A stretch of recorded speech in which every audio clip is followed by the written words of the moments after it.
Прывітанне, шаноўнае спадарства, вы слухаеце мой родны падкаст. Звычайна мы абмяркоўваем закулісе сферы агучвання фільмаў, кіно, часам само кіно, але сёння ў нас выпуск крыху незвычайны. Сёння мы размаўляем пра LARP, гэта Live Action Roleplay альбо ролевыя гульні жывога дзення. Сёння з намі ведоўцы Ягор, гэта я, стваральнік праекту «Мой родны гук» і адзін з ведоўцаў гэтага падкасту, акцёр агучвання і шмат чым яшчэ займаюся. Сёння за намі Валентин.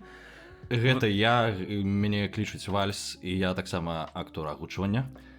Таксама з намі сёння госці, якія нам будуць пра LARP і ўсё, што вакол яго расказваць. І мы іх будзем шмат пытаць і таксама з імі размаўляць. Давайте павітаем Пол. Прывітанне! Так вітаюць, так? Ну, мне здаецца так. Ну так, вітаюцца. Можа, штосьці яшчэ скажаш пра сябе два словы, хто ты, што ты? Слухайце, ну гэта ж такога пытання ў падрыхтоўцы не было. Гэта вельмі цяжкае пытанне, кім я з'яўляюся. Ну вось, я Пол, гуляю ролевыя ігры, але праз іх не ідэнтыфікую сабе, але гэта частка майго жыцця. Вось. Так, і другая наша госця Тегра. Прывітанне. Мяне клічуць Тегра. Я таксама гуляю у ролевыя гульні. Вось. Што яшчэ пра сябе казаць? Ну, мы потым яшчэ распытаем. Мы вас, канешне, распытаем, але я скажу, што вы так даволі сціпла пра сябе кажаце, мы гуляем у ролевыя гульні. Мы-то ведаем, што вы не проста гуляеце ў ролевыя гульні. Але мы, канешне, пра гэта сёння паразмаўляем. Але гэта інфармацыя о тым, што мы не толькі гуляем у ролевыя гульні, будзе для тых, хто на Патрэоне. Я калі увогуле шукаў пра LARP, калі мяне пачалі пытаць, што такое LARP, падумаў, ну, напэўна, пра гэта напісана штосьці на Вікіпедыі. Шукаў артыкул на Вікіпедыі, не знайшоў. Ну, то бок я знайшоў артыкулы англамоўныя, рускамоўныя, а вось на нашай беларускай Вікіпедыі пра LARP чамусьці ніхто не напісаў. Таму, калі нашы вікіпедысты нас слухаюць, ну, напішыце ўжо артыкул, як бы, думаю, што ўжо час. О, сапраўды. Вось, як выдатна, што Пол згадала Патрэон, сапраўды у нас ёсць Патрэон, падпісвайцеся на яго. Сёння ў нас выпуск такі будзе, што мы запланавалі абмеркаваць некаторыя моманты пасля, то бок у нас будзе такая дэма-частка нашай размовы і поўная размова будзе ўжо на Патрэоне, дзе мы ўжо абмяркуем тое, што, ну, напэўна, не варта казаць на шырокую публіку. Але я думаю, калі вам спадабаецца гэты выпуск, вам будзе вельмі цікава паслухаць працяг. Мне здаецца, што спадабаецца, і я шчыра раю падпісацца на Патрэон. Мы зрабілі пытанні вельмі цікавыя, і таму можаце лічыць гэта клікбейтам. Яны настолькі цікавыя, што мне прыйшлося гугліць, што гэта значыць. А там напісана... там былі такія пытанні, дзе я калі потом глядзеў і разумею, што я не разумею, што гэта за пытанне, такі, ну, гэта Валік будзе пісаць, таму што Егор не зразумеў. Мы калі пісалі пытанні ўвогуле пра LARP і папрасілі нашых гледачоў і слухачоў пазадаваць вам нейкія пытанні на гэты конт, я зразумеў, што даволі вялікая частка нашай аўдыторыі ўвогуле не ведае, што гэта такое. Нягледзячы на тое, што мы пра гэта нібыта размаўлялі ў нашых папярэдніх выпускаў, пра тое, што вось мы там паедзем на LARP па славянскім Хогвартсе, там яшчэ туды-сюды. Давайце, можа, хтосьці з вас раскажа у нейкай такой кароткай, але зразумелай форме людзям, якія не ведаюць, што гэта такое, як гэта выглядае, хто там іграе. І што такое LARP увогуле? Так. Прабачце, а магу я маленькі рэмарку дадаць? Вось, у нас усходнееўрапейская школа, не славянская. Мы спецыяльна пазбягалі ўжывання гэтага слова. Вось. Таму што яно мне не вельмі падабаецца ў гэтым кантэксце. Вось. Таму што мы у нашай гульні хацелі, ужывалі культуру розных краін, якія не адносяцца да славянскіх краін. Вось, і таму больш бліжэй тэрмін бліжэйшы да апісання вось усяго гэта ўсходнееўрапейская, чым славянская. Вось. Я сябе памечу. Там спачатку была славяна-балканская, але гэтага не выстачала. Ой, гэта было цяжка знайсці слова.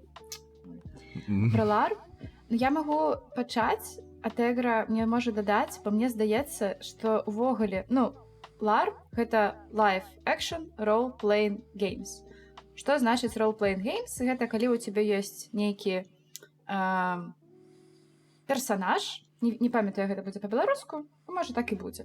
Нейкі герой, і ты гуляеш за гэтага героя. Напрыклад, калі... Мне здаецца, што шмат людзей ведае, што такое за гульня Ведьмак, альбо што такое за гульня Dragon Age, то гэта RPG, гэта ўсё яшчэ ролевыя гульні. Там мы гуляем за самого Ведьмака, вось, а там гуляем, Dragon Age, за каго мы там толькі не гуляем, Baldur's Gate таксама. Ёсць настольна-ролевыя гульні, тады, напрыклад, гэта там D&D, Warhammer, Lovecraft, там таксама ёсць шмат гульняў, і ты гуляеш за нейкага героя, і яго адыгрываеш, і матывацыя ў цябе не твая, лічная, як асобы, якая сядзіць і вось нешта робіць, а таго героя, за якога ты гуляеш. Там, з кім ты паразмаўляеш, якія ты зробіш выбары, і вось гэта ўсё. Але там все ж такі, у настольна-ролевых трошачкі менш, а у камп'ютарных все ж такі ёсць некаторыя ліміты, некаторыя граніцы. І твае граніцы — гэта тое, аб чым падумалі майстры, тое, аб чым падумалі людзі, якія гэтую гру планавалі. І калі мы пераключаемся з гэтага на live-action role-playing games, то у нас здаецца live-action, што цяпер у цябе няма ніякага героя на экране альбо мініяцюркі на стале. У цябе ёсць ты, тваё цела і твае сапраўдныя навыкі. І таму гэта, мне здаецца, проста такі наступны крок. Вось, калі ты ідзеш і размаўляеш з іншымі героямі, якія не з'яўляюцца NPC, якіх амаль што, можа, ёсць, але увогуле няма. І таму вельмі цяжка зразумець, што атрымаецца далей. Але вы знаходзіцесь у адным сеттингу, у вас ёсць аднолькавае разуменне таго, што тут адбываецца, дзе вы знаходзіцесь, і на аснове гэтага вы неяк дзейнічаеце. І гэта можа быць чымсь вельмі кароткім. Напрыклад, там на гадзіну-две там вам даецца вельмі, напрыклад, такая маленькая сцэна і гаворыць, вось такі персанаж, і вось гэта адбываецца, рэагуйце. А можа быць і нешта вельмі дліннае, напрыклад, там нядзелю ў лесу, і тады вы жывеце гэтым героем доўгі час. Вось. Такі, я бы так это... Для тых, хто зусім не разумее, што гэта такое, гэта калі вы па лесу бегаеце ды крычыце з мячом у руцэ. Вось, напрыклад, мой першы досвед ларпу быў менавіта такім. Гэта быў Warhammer Fantasy Battles, і мы збіраліся ў лесе, апраналіся ў дурацкае і бегалі, лупіліся. Было класна. Гэта, можа быць, і не была ролевая гульня, Валік. Хто ведае? Так, я магу дадаць, усе людзі ў жыцці гуляюць у вось такія ролевыя гульні.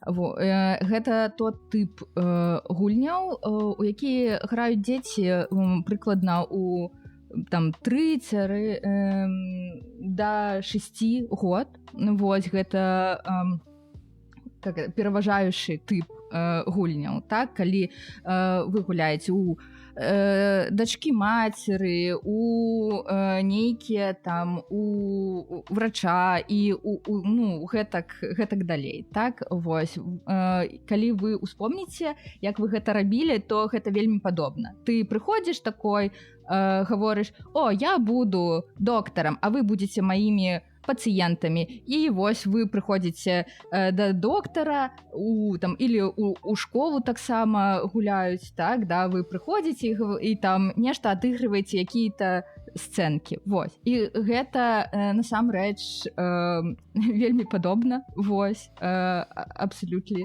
Слухай, а прикольна, ведь сапраўды я аб гэтым не задумваўся, але вось калі ўзгадваю, што я там рабіў у дзяцінстве, мы таксама лупіліся палкамі і думалі, што мы гэтыя зорныя войны. Але так.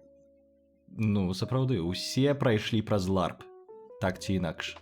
Так, я таксама пра гэта падумаў, таксама падумаў пра палкі, толькі там пра рыцараў усялякіх. Вось ты бярэш Ну гэта ж самая такая класная штука. Хлопец знайшоў палку, прынёс яе дадому, гэта мой меч. У мяне было такое, тыпу я знайшоў нейкую палку. Хлопец. Бля, Ягор, у тебе гэта было 2 тыдні таму. Ты дагэтуль са сваімі палкамі. Не, гэта ў мяне была ўжо ностальгія. Я просто памятаю, я ў дзяцінстве дзесьці знайшоў ну такую класную палку. Гэта была не галінка нейкага дрэва, а гэта была нейкая достка, карацей. Але яна была плоская і даволі тонкая. І яна сапраўды, калі ты яе ў руку браў, яна амаль як драўляная лязо была. Просто што гэта вось нейкая...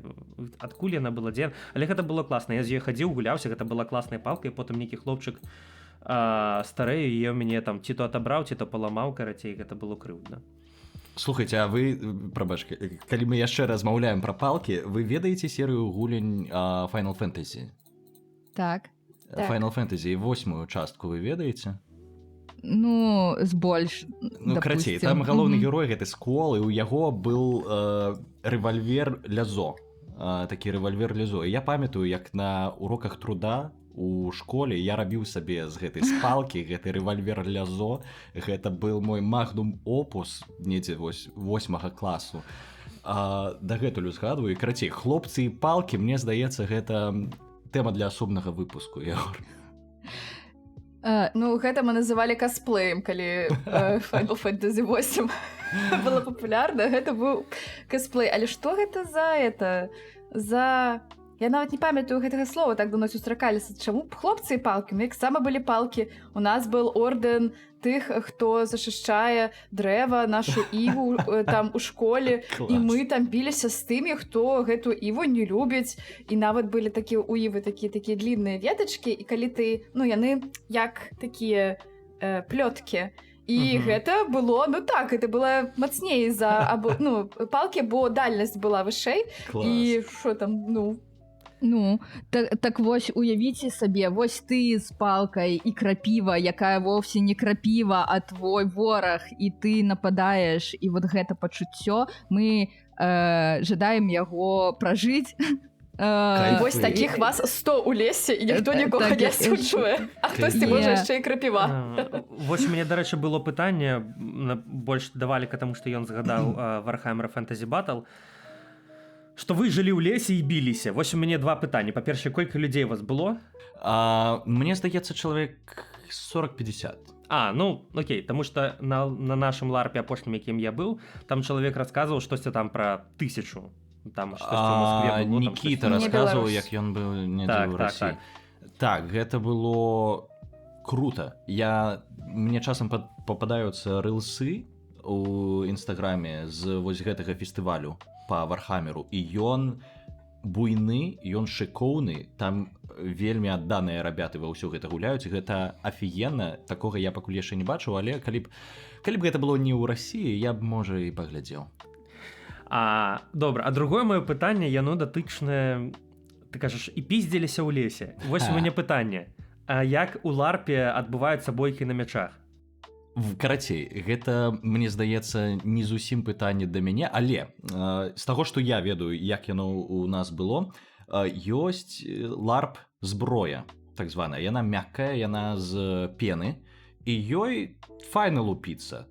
Але там ёсць розныя правілы, то бок хіты як залічваюцца, куды б'еш, ці ёсць браня і гэтак далей. Але мне здаецца, гэта адрозніваецца ад гульні, адрозніваецца ад правіл, але я прапаную дзяўчатам паразмаўляць. Окей, тады ў мяне такое пытанне да дзяўчат. Наколькі ў ларпе пры бітве на мячах важен твой навык фехтавання? Вельмі, мне здаецца. Я жадаю, наверное, зрабіць такі крок у прошлое, таму што пра гэта нагадвалі вашыя каментары. Вось гэта мягкія ларпы, яны з'явіліся не так даўно. Ну, канешне, не так даўно гэта ўсё адносна. Ну, напрыклад, там 7 гадоў, у Беларусі там 8 гадоў, так? І калі гэта ўсё пачалося, мяне тады яшчэ ў ларпе не было, але я слухала тых, хто асуджвае тых, хто гэтым всем мяккім карыстаецца. Таму што пачыналася ўсё з дзюраля. Я не ведаю, ці дзюраль так і будзе па-беларуску, але мне здаецца, што так. Дзюралюміній. Ну, гэта я проста раз тлумачваю. Я не ведаю, што такое дзюралюміній. Ёсць такой, калі мы размаўляем пра сапраўдныя мячы, то яны робяцца з сталі альбо з другіх матэрыялаў. Але гэта дастаткова апасна, мне здаецца. І таму для вось такіх от гульняў зрабілі дзюраль алюміній. Гэта такі мікс алюмінія, медзі, магнія, там штосьці яшчэ. Ён выкарыстоўваецца ў авіяцыі, і ён усё яшчэ такі дастаткова цяжкі. І калі ім па табе лупяць, то гэта вельмі непрыемна. І таму, калі ты гуляеш з ім ралявыя гульні, то ёсць такіх некаторыя патрабаванні ад таго, хто гэтым мячом валодае, і ад таго, на каго гэты мяч направлен. Таму, калі ў цябе ён ёсць, ты павінен ведаць, што з ім рабіць, як, куды біць. І ты не можаш біць таго, у якога мяча няма. А калі ў цябе ёсць мяч, гэта значыць, што можна лупіць і цябе. І таму ты павінен быць да гэтага падрыхтаваны, і, напрыклад, у табе павінен быць шлем. У табе павінна быць такі кожух, які гэта можа застанавіць. Таму што калі, напрыклад, ты пойдзеш без шлема, але з мячом, то гэта значыць, што рабіць табе можна, і што зараз гэта твая праблема. І, напрыклад, адзін з нашых хлопцаў з нашага клуба, калі пайшоў упершыню без шлема, ён зламаў нос у першыя колькі гадзін. Таму што, і гэта была яго адпавядальнасць, таму што калі ў цябе нешта ёсць, гэта значыць, што ты можаш нешта рабіць. І, канешне, тады узровень падрыхтоўкі павінен быў быць для тых, хто носіць меч, вышэй. Але ўсё ж такі гэта было травмаапасна, і лупіцца на мячах хацелі ўсе, і таму, мне здаецца, вось прайшла, як я ведаю, з пункта погляду шмат якіх алдовых ралевікоў, дэградацыя. Вось, гэтыя вашы мягкія палкі, якімі нічога не зробіш, якімі можа махаць кожны. Вось, таму такі гістарычны Вось у нашыя часы былі сапраўдныя стальныя гульцы, мячы. лар пайшлі, ўсё вось гэта. Шчыра кажучы, гучыць прикольна. Я б, канешне... Слухай, гучыць прикольна. У мяне для цябе ёсць прапанова. Яшчэ праводзяцца так званыя бугурты. Гэта не зусім ларп. Гэта не зусім ларп. Гэта можа быць частка ларпа. Гэта можа быць частка ларпа, але гэта, мне здаецца, больш да рэканструкцыі датычна. Але калі ты хочаш палупіцца з сапраўднымі мужикамі ў стальных даспехах, каб табе па галаве надавалі, то вось туды можна ісці, мне здаецца. А яны змяшаліся. Мне здаецца, што раней змяшаліся рэканструктары і ралевікі, а потым ралевікі і касплееры. І вось ад гэтага дэградацыя-то і пайшла. Так, нешта жадае дадаць. Да, я магу дадаць тут, што калі адказваць пра тое, дапамагаюць ли уменне фехтаваць у гэтых усіх штуках, то гэта сомнительное пытанне, тому што ёсць такое паняцце, як ралевое фехтаванне, і яно не тое ж самае, што звычайнае фехтаванне. Так? Таму што больш гэта месцам падобна до, я лічу, да акторскага. Харэаграфія нейкая. Больш, а яно больш як гэта уразлівае, выразнае, такое. Вось. І яшчэ ёсць такі момант, што калі ты можаш фехтаваць і умееш, вось, а твой напарнік не, то гэта можа скорей перашкодзіць. Вось, таму што ён усё дзелы робіць не па правілах, вось, і таму гэта не працуе, вось, і ёсць такі момант. Так-то ёсць правілы, вось, так, як куды можна біць, куды нельга біць, як ты павінен быць апрануты, вось гэта ўсё. Но калі мы размаўляем пра рухі і вось гэта вот усё, які-то там, не ведаю, як гэта абазваць правильно, упражнение. Рухі, дзені, практыкаванне. Так, як вось. ты фехтуеш, кароче? Yes. Так, вось. то карацей гэта вельмі складана. Ага. Вы са сваім апанентам, са сваім напарнікам лепш, калі вы на аднолькавым узроўні. Вось, тады будзе красіва. А калі не, то будзе як-то. Вось. І то, што ты умееш фехтаваць, а ён не значыць, што ты пераможаш. Я памятаю, як на вось гэтым маім першым ларпе па Вархамеру мы фехтавалі з хлопцам, і ён мяне налупіў праз тое, што ён умеў больш, і гэта выглядала ўразліва. І то бок ён там штосьці робіць такое, я стаю з гэтым мечом, тыпу, чэла, а што мне рабіць? Ну і карацей, мне здавалася, што умець фехтаваць гэта плюс. Як чалавек, які умее і любіць фехтаваць, я вельмі з гэтым пагаджаюся. Я на дзюралі ніколі не спрабавала колькі разоў, але мне, канешне, прасцей з ларпам, таму што ён просто фізічна лягчэй. Але мне здаецца, што гэта такое пытанне, якое ўвогуле не пра фехтаванне. Гэта пра тое, ці можаш ты быць персанажам, які валодае некаторымі пажызнёвымі навыкамі, якія ты, як чалавек, не валодаеш. Напрыклад, ці магу я быць вялікім фехтавальшчыкам, калі я ніколі ў руках не дзяржаў меч? Ці магу я быць бардам, калі я там спяваю, усе, слухаюць, але не вельмі уражаюцца. Вось гэта ўсё. І калі так, то павінны ли быць на гульнях кастынгі. Калі ты гаворыш, што вось гэтага персанажа не могуць граць, вось не можа граць там Пеця, таму што ён гэтага рабіць не ўмее. І мне здаецца, што фехтаванне гэта проста адзін з аспектаў гэтага такого шырокага пытання. Таму што вось калі я апошні раз ездзіла на Гімле у шведскі ларп, і я не ехала гуляць такім баявым персанажам, таму што мне здавалася, калі ты баявы персанаж, то трэба добра драцца. А я не дзяржала ў руках меч там 5 гадоў, таму, што я там памятаю? Але аказалася, што я фехтавала лепей, чым... Што ручкі-то памятаюць. Так, таму што яны ведалі пра нейкія базы, а там...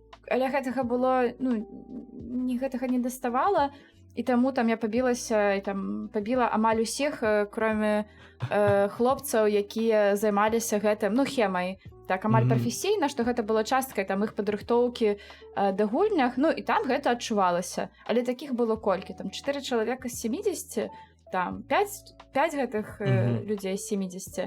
Таму я была вельмі, здзівованая. Але, так як правильно казала Тегра, яны ўсе былі на аднолькавым узроўні, таму ім было ок. І іх было шмат. І гэта не было там паядынак 1 на 1, там, амаль. Таму гэта і працавала. Цікава. Вось гэты топік увогуле пра навыкі ў ларпе, я яго сабе адзначыў, і мне хочацца аб ім паразмаўляць трошкі потым, бо там будзе блок аб усім гэтым. Але... А можна, прабачце, каласачка, я яшчэ хацела дадаць таксама там пра тое, што казала Тегра, пра розныя ўзроўні, розны ўзровень падрыхтоўкі. Я, напрыклад, вельмі баюся біцца з тымі, хто раней біўся на дзюрале. Таму што у іх другія прыёмы, якімі зараз не карыстуюцца. Напрыклад, калі ўсе ў шаломах, гэта значыць, што ў галаву біць можна. А зараз мы ў ларпе, і мы гаворым пра тое, што ў галаву біць нельга. Таму што так, яно, конечно, мягкае, але ўсё ж такі гэта вельмі непрыемна. Таму калі ты пападаеш чалавеку ў галаву у вялікай колькасці гульняў, то гэта праблема таго, хто б'е. Гэта моя праблема, бо я вельмі часта б'ю па галаве, таму што я цэлюсь у плячо, але прамазваю. Бывае так. І гэта моя праблема. А ў іх такога разумення няма. І калі гэта фізічная памяць, то, напрыклад, я магу заблакаваць яго меч, а он мне зробіць рымскі укол. Гэта калі меч так колючым даецца да табе ў шыю. І гэта было, напрыклад, нормай, там, калі ён актыўна граў і нешта рабіў, але з таго моменту, як я прыйшла да ралевага руху, гэта заўсёды было забаронена. То есть, і таму я ведаю, што ён не жадае гэта зрабіць, але гэта робіцца аўтаматычна, я не магу гэтым нічога зрабіць, таму што я не рыхтавалася, каб ад гэтага зачышчацца, таму што я, канешне, рыхтавалася да тых правілаў, якія ў нас ёсць. І калі гэтыя правілы адрозніваюцца ад гульні да гульні, то сябе перавучыць цяжка. І яны могуць адрознівацца там патрошачкі, там як там хіты лічацца, гэта не праблема. Але мне здаецца тое, як рухаліся з дзюралём і то, як рухаюцца з ларпам, не наконт ног, таму што там все аднолькавае, а наконт рук і дакуль ідуць удары, гэта вельмі адрозніваецца. Таму я кожны раз, калі бачу чалавека, які ведае, як з дзюралём быць, я убіраю свой меч і говорю, все, вы победили, дзякуй вялікі, можете забираць мяне ў палон, альбо бягу. План Б бяжаць. Цікава, здаецца, жорсткія гэтыя ветэраны ларпу. Я думаю, што яны просто больш абапіраюцца на досвед нейкіх такіх бугуртаўскіх альбо нейкіх там рыцарскіх клубаў, таму што чаму я ўвогуле гэтае пытанне задаў, наколькі важна ўмець там фехтаваць, там біцца мячом, гэта ўсё, наколькі гэта ўсё адбываецца, таму што я ў свой час цікавіўся больш-менш, цікавіўся ў сэнсе глядзеў відэа на ютубе, так? Глядзеў пра сапраўдныя бойкі на мячах, чым у фільмы там адрозніваюцца ад рэальнага жыцця, і у мяне склалася ўражанне, што калі рыцар у латным даспеху, то яго мячом прабіць вельмі цяжка. Вось. І калі два рыцары цалкам у латных даспехах б'юцца, гэта вельмі часта такая бойка натрывалась хутчэй, чым там на каго там кальне. Таму што нават калі ты прапусціш удар мячом, хутчэй за ўсё ты просто нічога з табой не будзе. І рэальныя баі, якія я потым глядзеў альбо ўжывую, альбо дзесьці там на ютубе, часта скончваліся нейкімі прыёмамі рукапашнага бою хутчэй, чым мячамі. Аб'ектыўна, ты б'ешся там, зараз модна казаць, фронт-кік, даў яму, ён упаў там на спіну, ты яго заламаў, зняў шлем і ўжо як бы ўсё, перамог. І мне здаецца, плюс-мінус у рэальнасці дзесьці неяк так гэта ўсё было. І вось мне просто было цікава, а ў ларпе можна, як бы, што называецца, з прагіба кінуць суперніка ці нельга, так? Не, гэта запрашчана правіламі, але мне здаецца, не было у 90-х гэтыя правілы пісаліся не спачатку, мне так здаецца. Гэта была дынамічная частка, таму што, канешне, калі ты штосьці ведаеш, то можна, вось у цябе шчыт, і цябе піхаюць ногой у гэты шчыт, і ты падаеш. А калі ты дзяўчынка, то, канешне, там ты весіш лягчэй, і гэта адлятаеш яшчэ. Таму ў некаторы момант казалі, што ўсё, нельга біць у шчыт, нельга там крынаць рукі і выдзіраць аружие. І гэта было, каб все лепей сябе чулі, і не было, што я хадзіў на тэквандо, а цяпер я самы моцны.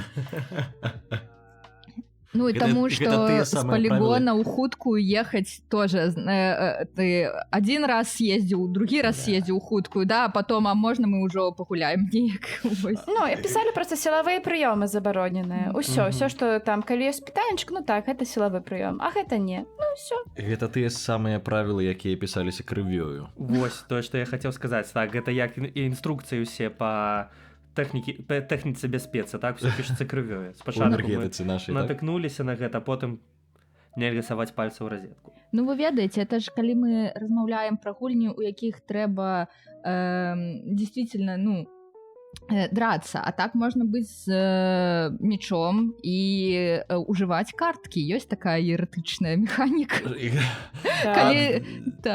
Дарэчы, у мяне было пытанне да гэтага, бо ёсць розныя ларпы, і не абавязкова гэта нейкія баявыя, дзе трэба змагацца, драцца і гэтак далей. Ёсць жа такія дэтэктыўныя, ёсць, дзе ўвогуле няма баявой сістэмы, так?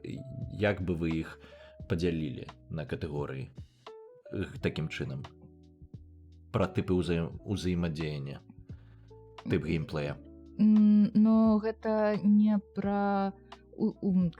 не пра цалкам гульню. Гэта могуць быць розныя тыпы ўзаемадзеяння ў адной гульні. Вось. І гэта ўсё залежыць ад таго, што ты хочаш у гэтай гульні паказаць. Вось. І якой сэнс у гэтым усім. Таму калі ты хочаш зрабіць гульню пра нешта іншае, але там трэба, каб былі нейкія бойкі, і альбо калі табе патрэбна, каб у цябе быў сапраўдны мастер мяча, але знайсці такога чалавека, які будзе валодаць мячом на такім узроўні, складана, то можна выкарыстоўваць механіку.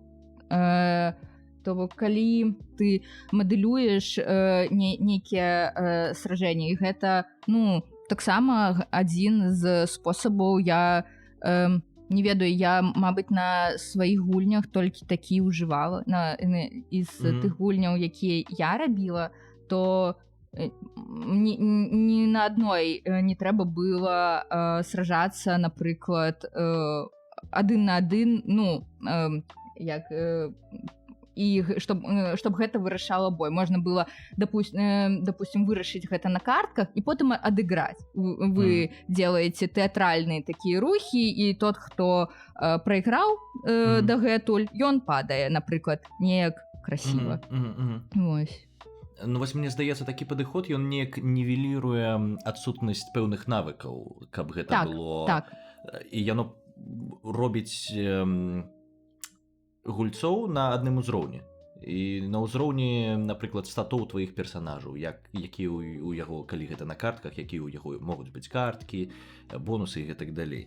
І мне здаецца, гэта больш неяк справядліва. Вось, гэта больш справядліва. Мне здаецца, табе здаецца. Усё так, таму што гэта ўсё не абавязкова, гэта проста адзін з прыёмаў. І так добра, і ўсё залежыць ад таго, што хоча мастар, што ён, чаго ён хоча дасціч, і вось. Так што окей, і так, я лічу. Окей. Добра.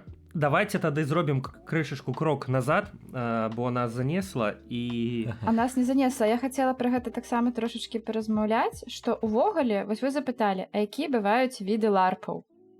І я вам адказваю, што я не ведаю, таму што гэта трэба быць добрым тэарэтыкам. Ёсць людзі, якія ў нейкі момант свайго жыцця вырашылі, што яны жадаюць так прасвяціць людзей аб тым, што яны робяць, таму што ты, часта калі нешта робіш, ты гэта робіш, ты паўтараеш тое, што ты бачыў раней, і спрабуеш рабіць трошачкі па-свойму. І таму твой светапогляд, ён агранічваецца, ён лімітуецца тым, што ты да гэтага бачыў.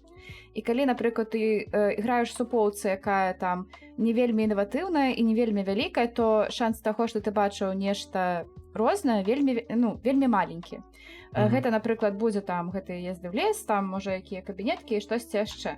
А ёсць людзі, якія любяць эксперыментаваць. Там, напрыклад, давайце там зробім імерсіўную гульню на 2 гадзінкі. А давайце там зробім фокус на тэлеснасці. А давайце зробім фокус на маханні мячом. А давайце зробім фокус на чымсь.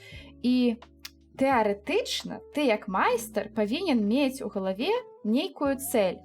Пра што ты хочаш распавесці сваім гульцам. І механікі, вось гэта проста спосаб гэтага распавядзення. Таму што іх можа івогуле не быць, навошта табе там гэтыя бітвы. А калі, напрыклад, ты там жадаеш, каб яны адчувалі там усю моц страданняў і усю моц там гэтых перажыванняў байцоў, якія там ідуць на Іерусалім, добра, тады там на картках гэта будзе выглядзець дзіўна. Таму што і канешне. А, напрыклад, калі у цябе там вясёлая гульня, дзе мы гаворым пра тое, што там мы ўсе там пераключаемся, кожны можна быць бардам, і ты жадаеш, каб чалавек мог быць любым персанажам, то тады ты карыстуешся механікамі для таго, каб закрыць вось гэтае несупадзенне рэальнага чалавека і яго персанажа. І вось гэтым займаецца, мне здаецца, мы гэта робім інтуітыўна. І большай часткі мы гэта робім, таму што нам так камфортна, і, напрыклад, там чалавек, які любіць на мячах штосьці рабіць, шанс таго, што ён зробіць там механіку на картках, вельмі нізкі, таму што яму гэта проста не падабаецца, і гэта вельмі добра. Вось, или там, калі у нас там танцавальны які-небудзь ларп, то, канешне, мы жадаем, каб людзі танцавалі, а не імітавалі танцы, вось, таму што для нас, для майстроў, гэта важна. І таму, мне здаецца, вось гэта расшырэнне свайго кругазора і разумення таго, што з'яўляецца ларпам, яно вельмі важнае. І я не ведаю, ці было штосьці такое там у самым пачатку ралявога руху, можа і было.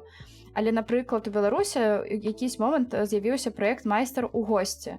Гэта калі там мы гэта беларускі ралявы рух, яго пачаў, гэты праект, я баюсь зараз лухту нясці, вось, хто гэта ўсё пачаў.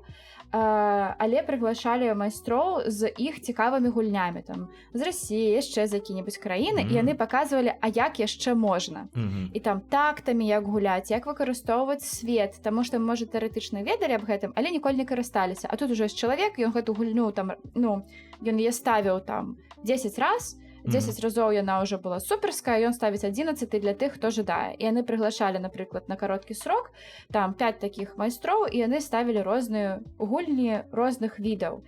І ты такой, так, і, напрыклад, тады было незнаёма, а я што, магу адчуваць сапраўдныя і моцныя эмоцыі, для гэтага мне не трэба там быць 3 дня ў лесу разам з другімі людзьмі, а я магу гэта зрабіць за гадзіну, і я там магу гэта полностью пагрузіцца, і я магу там плакаць ад болю, альбо шчасліва смяяцца за гадзінку, так сапраўды можна? Ого, а як гэта было зроблена?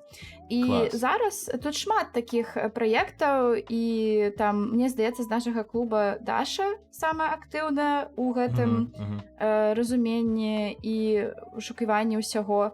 Вось.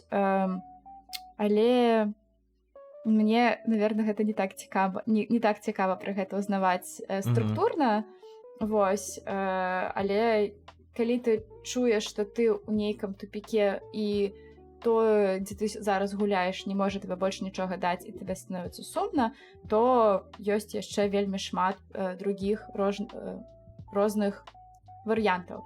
А яшчэ бывае, што ты пагуляў у ларп і такі, а чаму гэтыя людзі мяне краналі? Альбо, а чаму гэтыя людзі мяне не краналі? А я не ведаю, што рабіць, я не люблю імправізаваць, а мне не падабаецца гэта. І такі, наверное, ларпы не для мяне. Але гэта лишь значыць, што вось гэты канкрэтны ларп з такім падыходам ён не для цябе. І лепей там парэфлексаваць, што канкрэтна табе не спадабалася, бо ёсць там 99%, што ёсць нешта, што зроблена для тых, каму гэта не падабаецца. Проста мы пра гэта яшчэ не ведаем. Клас. Вось ты распавядала пра паход на Іерусалім, і я ўжо бачыў па твару Ягора, як захацелася, блядь. Так, я якраз пра гэта падумаў, што, я хацеў бы пайсці на Іерусалім. А мне здаецца, што мне нехта расказваў з рускамоўных гракоў, але хто пераехаў да Еўропы недавно, што ёсць такі ларп, ён у Ізраілі, і яны сапраўды там едуць у якуюсь пустыню, і у них там паход на нядзелю, і яны там сапраўды ў гэта адыгрываюць.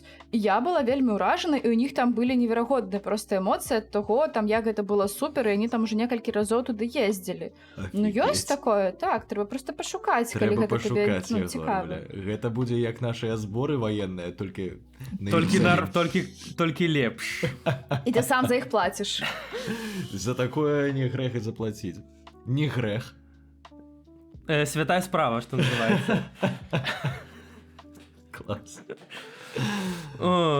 Добра, слухайте, мы ж тут пытанне составили, у нас план ёсць, і давайте перейдем до плана. Так, мы просто прапаную зрабіць такі крок назад, і каб вы дадаткова крышачку пра сябе расказалі у плане ларпаў, як вы ўвогуле прыйшлі ў ларп.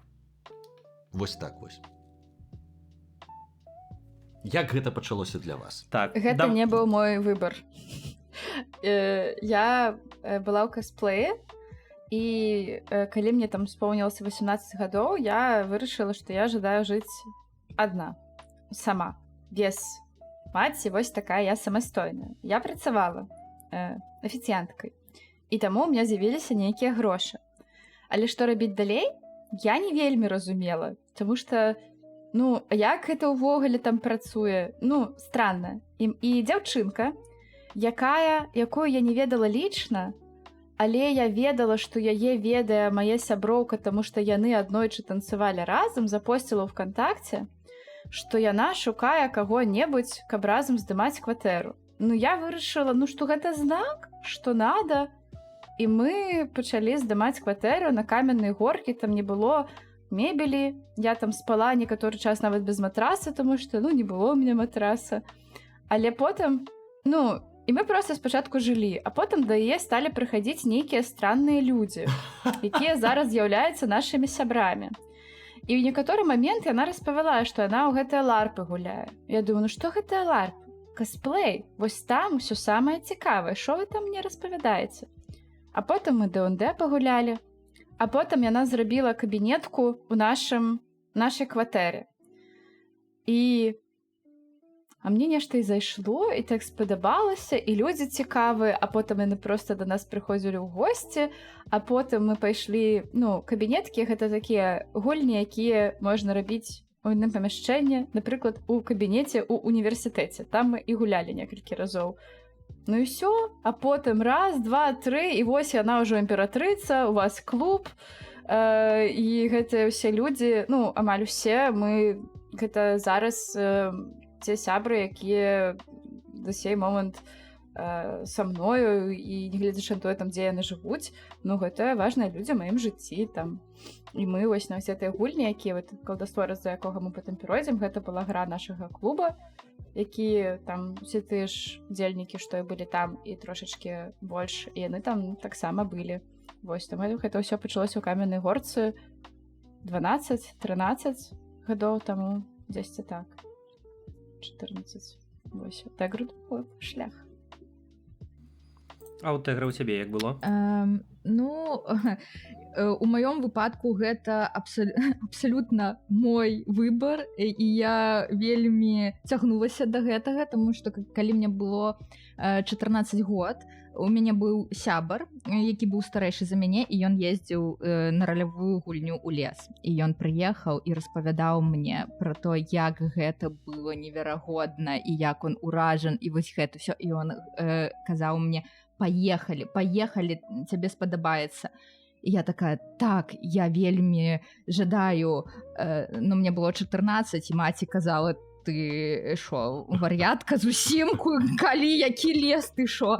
І вось так. І я жыла з гэтай думкай вельмі доўга, і я не ведала, адкуль мне трэба начаць. Вось.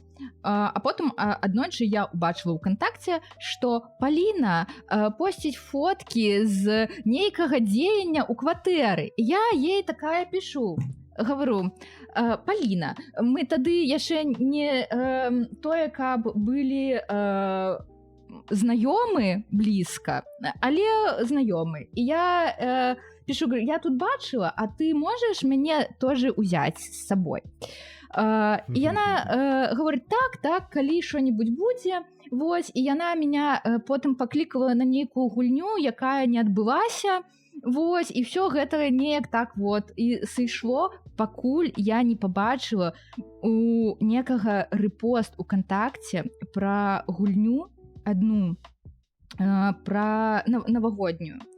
І я зразумела, што гэта гульня, што вось на яе ёсць месца, і я такая: я нікога не знаю там, я нічога не разумею, ніводнага знакомага, але я пайду. І я напісала абсалютна незнаёмым людзям нешта там: «Вазьміце мяне, калі ласка, на гульню, вельмі хочацца». Вось, і гэта быў пачатак майго цудоўнага шляха, таму што я сустрэла там неверагодных людзей. І таксама там на гэтай гульні аказалась суседка Паліны, пра якую яна распавядала. Вось, і мы з ёй бачыліся 1 ці 2 разы, но яна мяне ўбачыла на гэтай гульні і казала: «О, так ты ж наша!» Схапіла мяне, і вот больш не адпускала. Прайшло 10 год, і мы ўсе разам у адным клубе. Я да сих пор не разумею, як гэта здарылася, чаму, вось неяк так. Круто. А ты памятаеш, што гэта была за гульня першая? Канешне. Гэта была гульня пра... Яна называлася «Много шума в ничего». Яна была па Стругацкім і фільму «Чарадзей». Вось гэта вось усё. І там... І у прошлым годзе, у 25-м, у мяне было вось 10 год з гэтай гульні, і я рабіла маленькі рэмейк гэтай гульні таксама. Вось. Цяпер ты, Валік, расказвай. Давай я трошки раскажу. Я ўжо трошки пачаў распавядаць, але мой шлях пачаўся з ДНД. Моя калішняя дзяўчына распавяла мне пра ДНД і кажа: слухай, вось такая прикольная штука, пагналі зганяем. І павяла мяне да Вані Коптіка, калі вы ведаеце яго. Вот. Канешне. Карацей, прывяла яна мяне на ДНД, і я застаўся ў захапленні, бо вау, нішто сабе, ёсць такія рэчы, вось я як у гульню гуляю, але я магу рабіць усё, што захачу.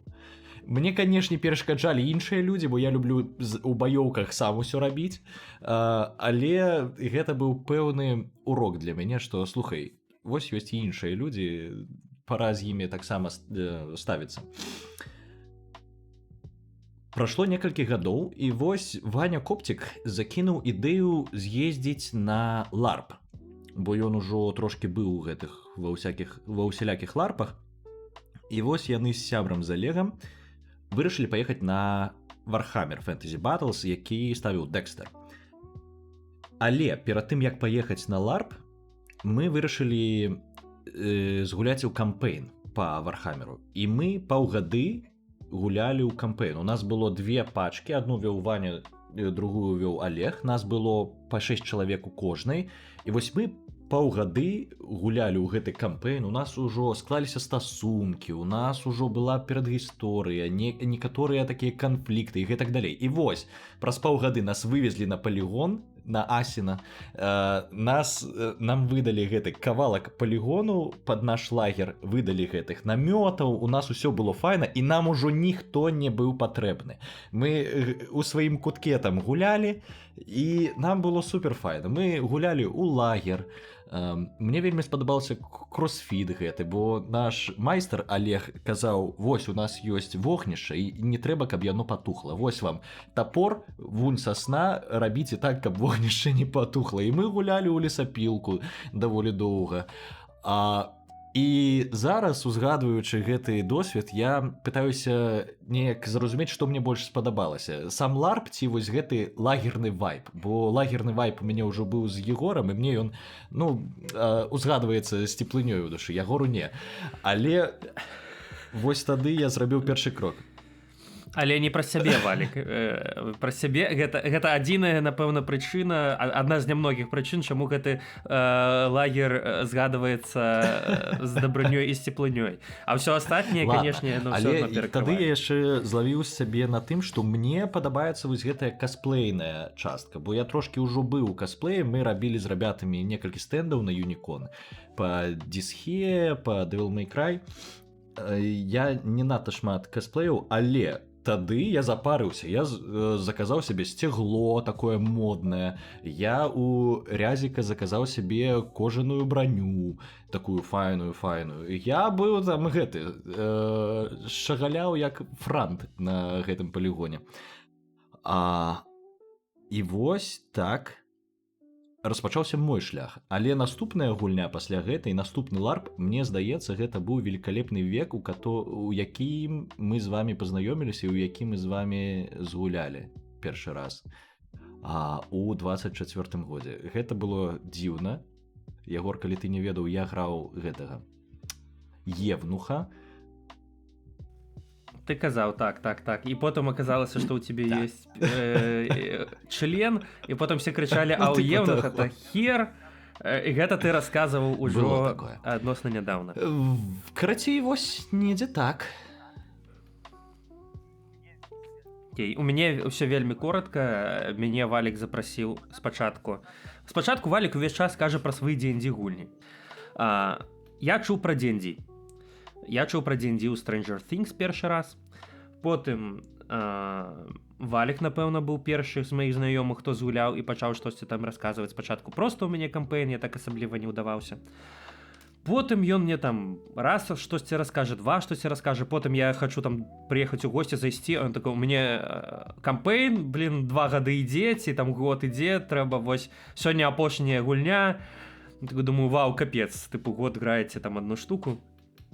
І я ўсё так рылсы нейкія пабачыў пра тое, што гэта насамрэч крута, што вось там некаторыя крутыя акцёры там гэтым практыкуюць, што там Він Дізель там нешта вядзе і ў яго там ці атыгрывае, і ў яго там імя персанажа нейкага прям набіта на целе. Я думаю, ну напэўна гэта мусіць быць цікава, трэба паспрабаваць, але ну цяжка было знайсці кампанію, і ў выніку Валік мне фактычна знайшоў гэту кампанію, пазнаёміў мяне са сваімі сябрамі у Гданьску. Вось, мы разгаварыліся на тэму D&D, я сказаў, што вось мне было б цікава, і яны ў выніку мяне паклікалі на нейкі ваншотик. І капец мне спадабалася. То бок гэта былі зусім іншыя ўражанні адносна тых чаканняў, якія ў мяне былі. То бок я чакаў, што гэта будзе больш нейкае нешта бліжэй да настолкі. А гэта як бы настолка, гэта проста форма. Сама гульня прям вельмі цікавая. І было прикольна. Ну і трэба сказаць, што першая гульня ў мяне была у D&D клубе, а не ў кагосьці там на хаце. Таму там адразу было ўсё лакшэры, там быў круты гэты стол з экранам, там гэта ўсё было у падвале з цэглінымі такімі сценамі, атмасфернае святло, музыка, ўсё. Майстар быў такі супер ўжо дасведчаны, які за гэта грошы бярэ, собственно, гэта было не бясплатна. Вось. І, канешне, мне, вельмі спадабалася ўсё. Ну і потым мы схадзілі ўжо на другі ваншот, ужо дома. Гэта мне таксама спадабалася, таму што ўжо было бясплатна. Вось. Ну, трэба было там скінуцца максімум за піцу, по-моему, ўсё. Ну і дома іншыя як бы ўражанні іграць, чым у клубе, таму што ў клубе там ёсць нейкія там свае правілы, кшталту за гэтым крутым сталом мы не кушаем. Вось, там... Ну, свае нюансы. Дома неяк прыязней, больш атмасфера спакайней. Мне спадабалася. І, карацей, на гэтым сімфоне Валік яшчэ мне расказвае пра свае ларпы, як ён там ездзіць у Эстонію, як ён там гуляе. І кажа, вось ёсць ігра па усходняй еўрапейскай школе магіі. Дзякуй. Так, усходняй еўрапейскай школе магіі. І я такі думаю, ну прикольна. Слухай, вось давай будзем шчырымі. Гэта, мне здаецца, не столькі я табе паклікаў, колькі Маша, якая капібара, з якой вы гулялі, і мне здаецца, яна будзе слухаць гэты выпуск, таму давайте павітаемся з Машай. Маша, так, давайте перададзім ёй прывітанне. Яна Марыя, гэта, скажем так, узорны увогуле прыклад нашага слухача, таму што яна падпісаная на наш Patreon. Вось, і слухае нашыя падкасты на Патрыёне. Таму, дарэчы, улічвайце гэта, калі нешта кажаце потым, да, участвовали Патрыёна. Вось, Марыя, прывітанне. Калі хочаце, каб мы вам перадавалі прывітанне падчас падкасту, падпісвайцеся на наш Патрыён і скажыце так, пра гэта. Будьце як Марыя, дзякуй. Вось, ну, і карацей, мяне паклікалі на гэты калдаўстворец.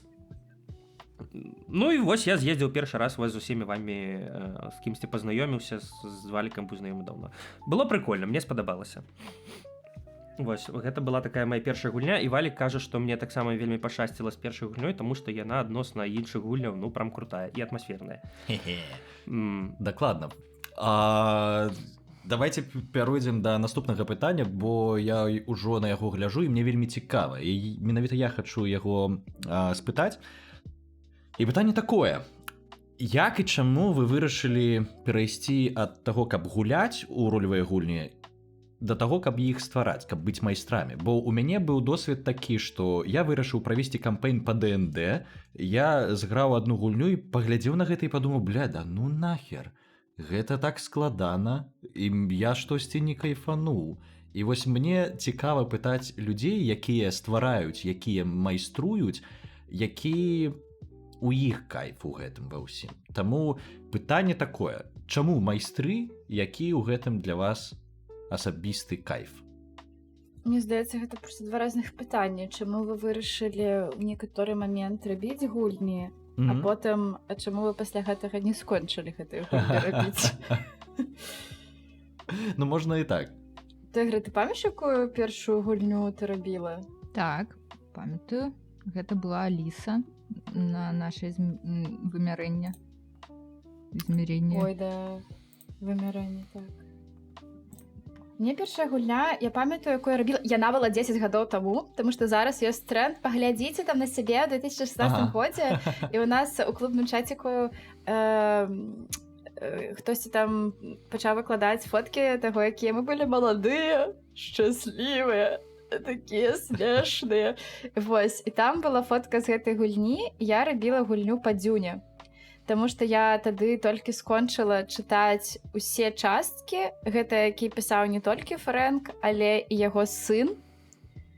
І я там проста не магла. Мне гэта ўсё было так добра, што мне хацелася падзяліцца гэтым з астатнімі, і мне хацелася, каб вось гэтая гісторыя працягвалася ў якім другім, можа, фармаце. Я да гэтага гульні ніколі не пісала. Я не дура пытаць кагосьці, каб мне дапамаглі, так? Я такая, зараз зраблю. І мне вельмі пашчасціла, таму што Дзюну любілі вельмі добрыя ралевікі.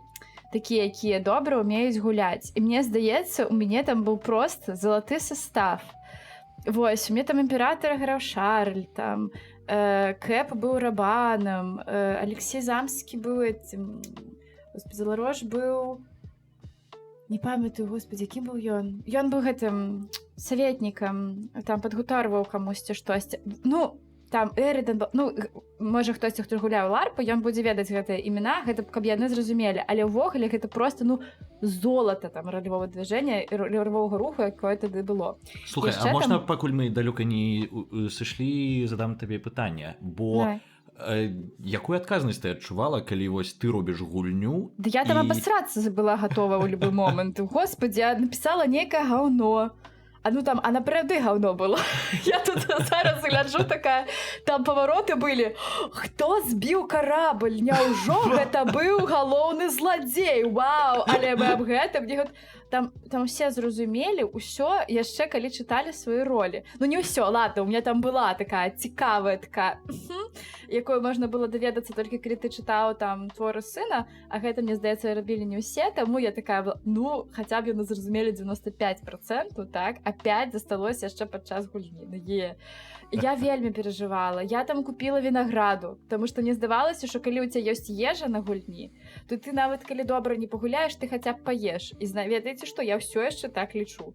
Я ж лічу, што гэта вельмі важна. Мне было ж вельмі страшна, таму што у нас быў клуб, і я думала, што гэта будуць гуляць людзі з майго клубу. Я іх ведаю, яны там мяне не засруць, калі што, а яны не прыйшлі. Гэта як там відео. Мае сябры не прыйшлі. То есть прыйшлі там Шматок, там Танюша, Влад, але менш, чым я спадзявалася. Я разумею, гэта было для іх не вельмі цікавы такі тэмат на той момант.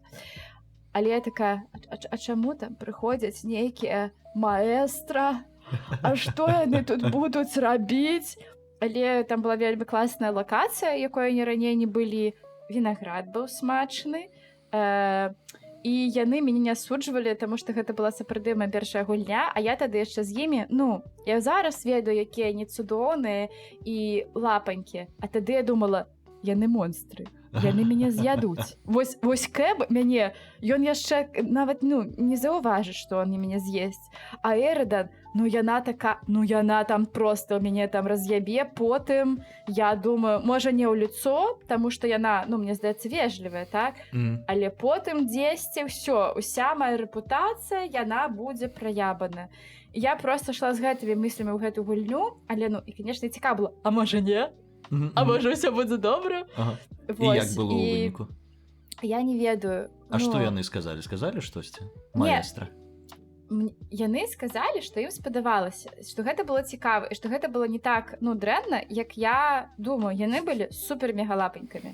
Ведаеце, ёсць такое, гэта быў вельмі цікавы экспірыенс. Вось, калі гэта вельмі...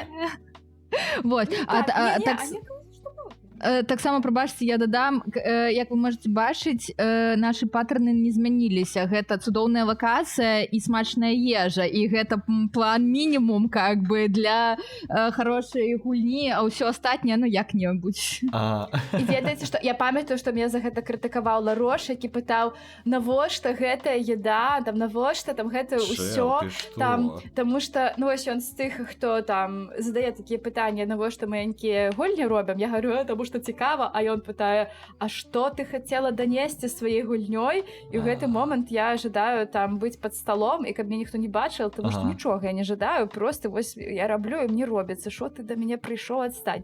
Потым, конечно, фіксаваць пра гэта крута, але ў моманце такой, так і што, вінаград не трэба было пакупаць, я не разумею.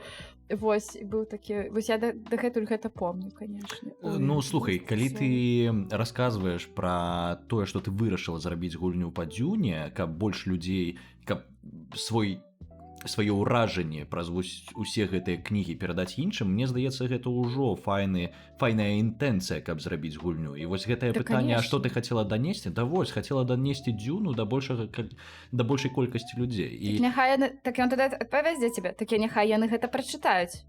А зараз ён яшчэ дадасць, так няхай яны тады паглядзяць фільм, чым гэта будзе адрознівацца. І далей мы ўжо ідём гэтыя дэталі. Там цяжка размаўляць, калі ты. Канешне, гэта будзе адрознівацца. Не, ну так як бы заўсёды ёсць людзі, якім не патлумачыш нічога, але агулам, ну, прям круто. Захацелася агучыць. Чарговы раз захацелася, так? Тут можна дадаць, што так, можете нам заданаціць. Але спачатку давайте заданацім на Марці Вялікага, на Вялікага Марці. Так, вы паглядзіце, як гучыць Тімоті Шаламэ ў маім выкананні. Але вы, ў прынцыпе, можете ўжо паслухаць, як гучыць Тімоті Шаламэ якраз такі ў Дзюні ў маім выкананні, проста не ва ўсім фільме, а толькі ў адным урывачку. Я Пол Модип Атрейдес, герцог Аракіса! Добра, Тегра, Так. раскажы, як ты, як і чаму ты пачала рабіць гульні? Моя першая гульня была сумесна з маімі сябрамі. Вось Танюша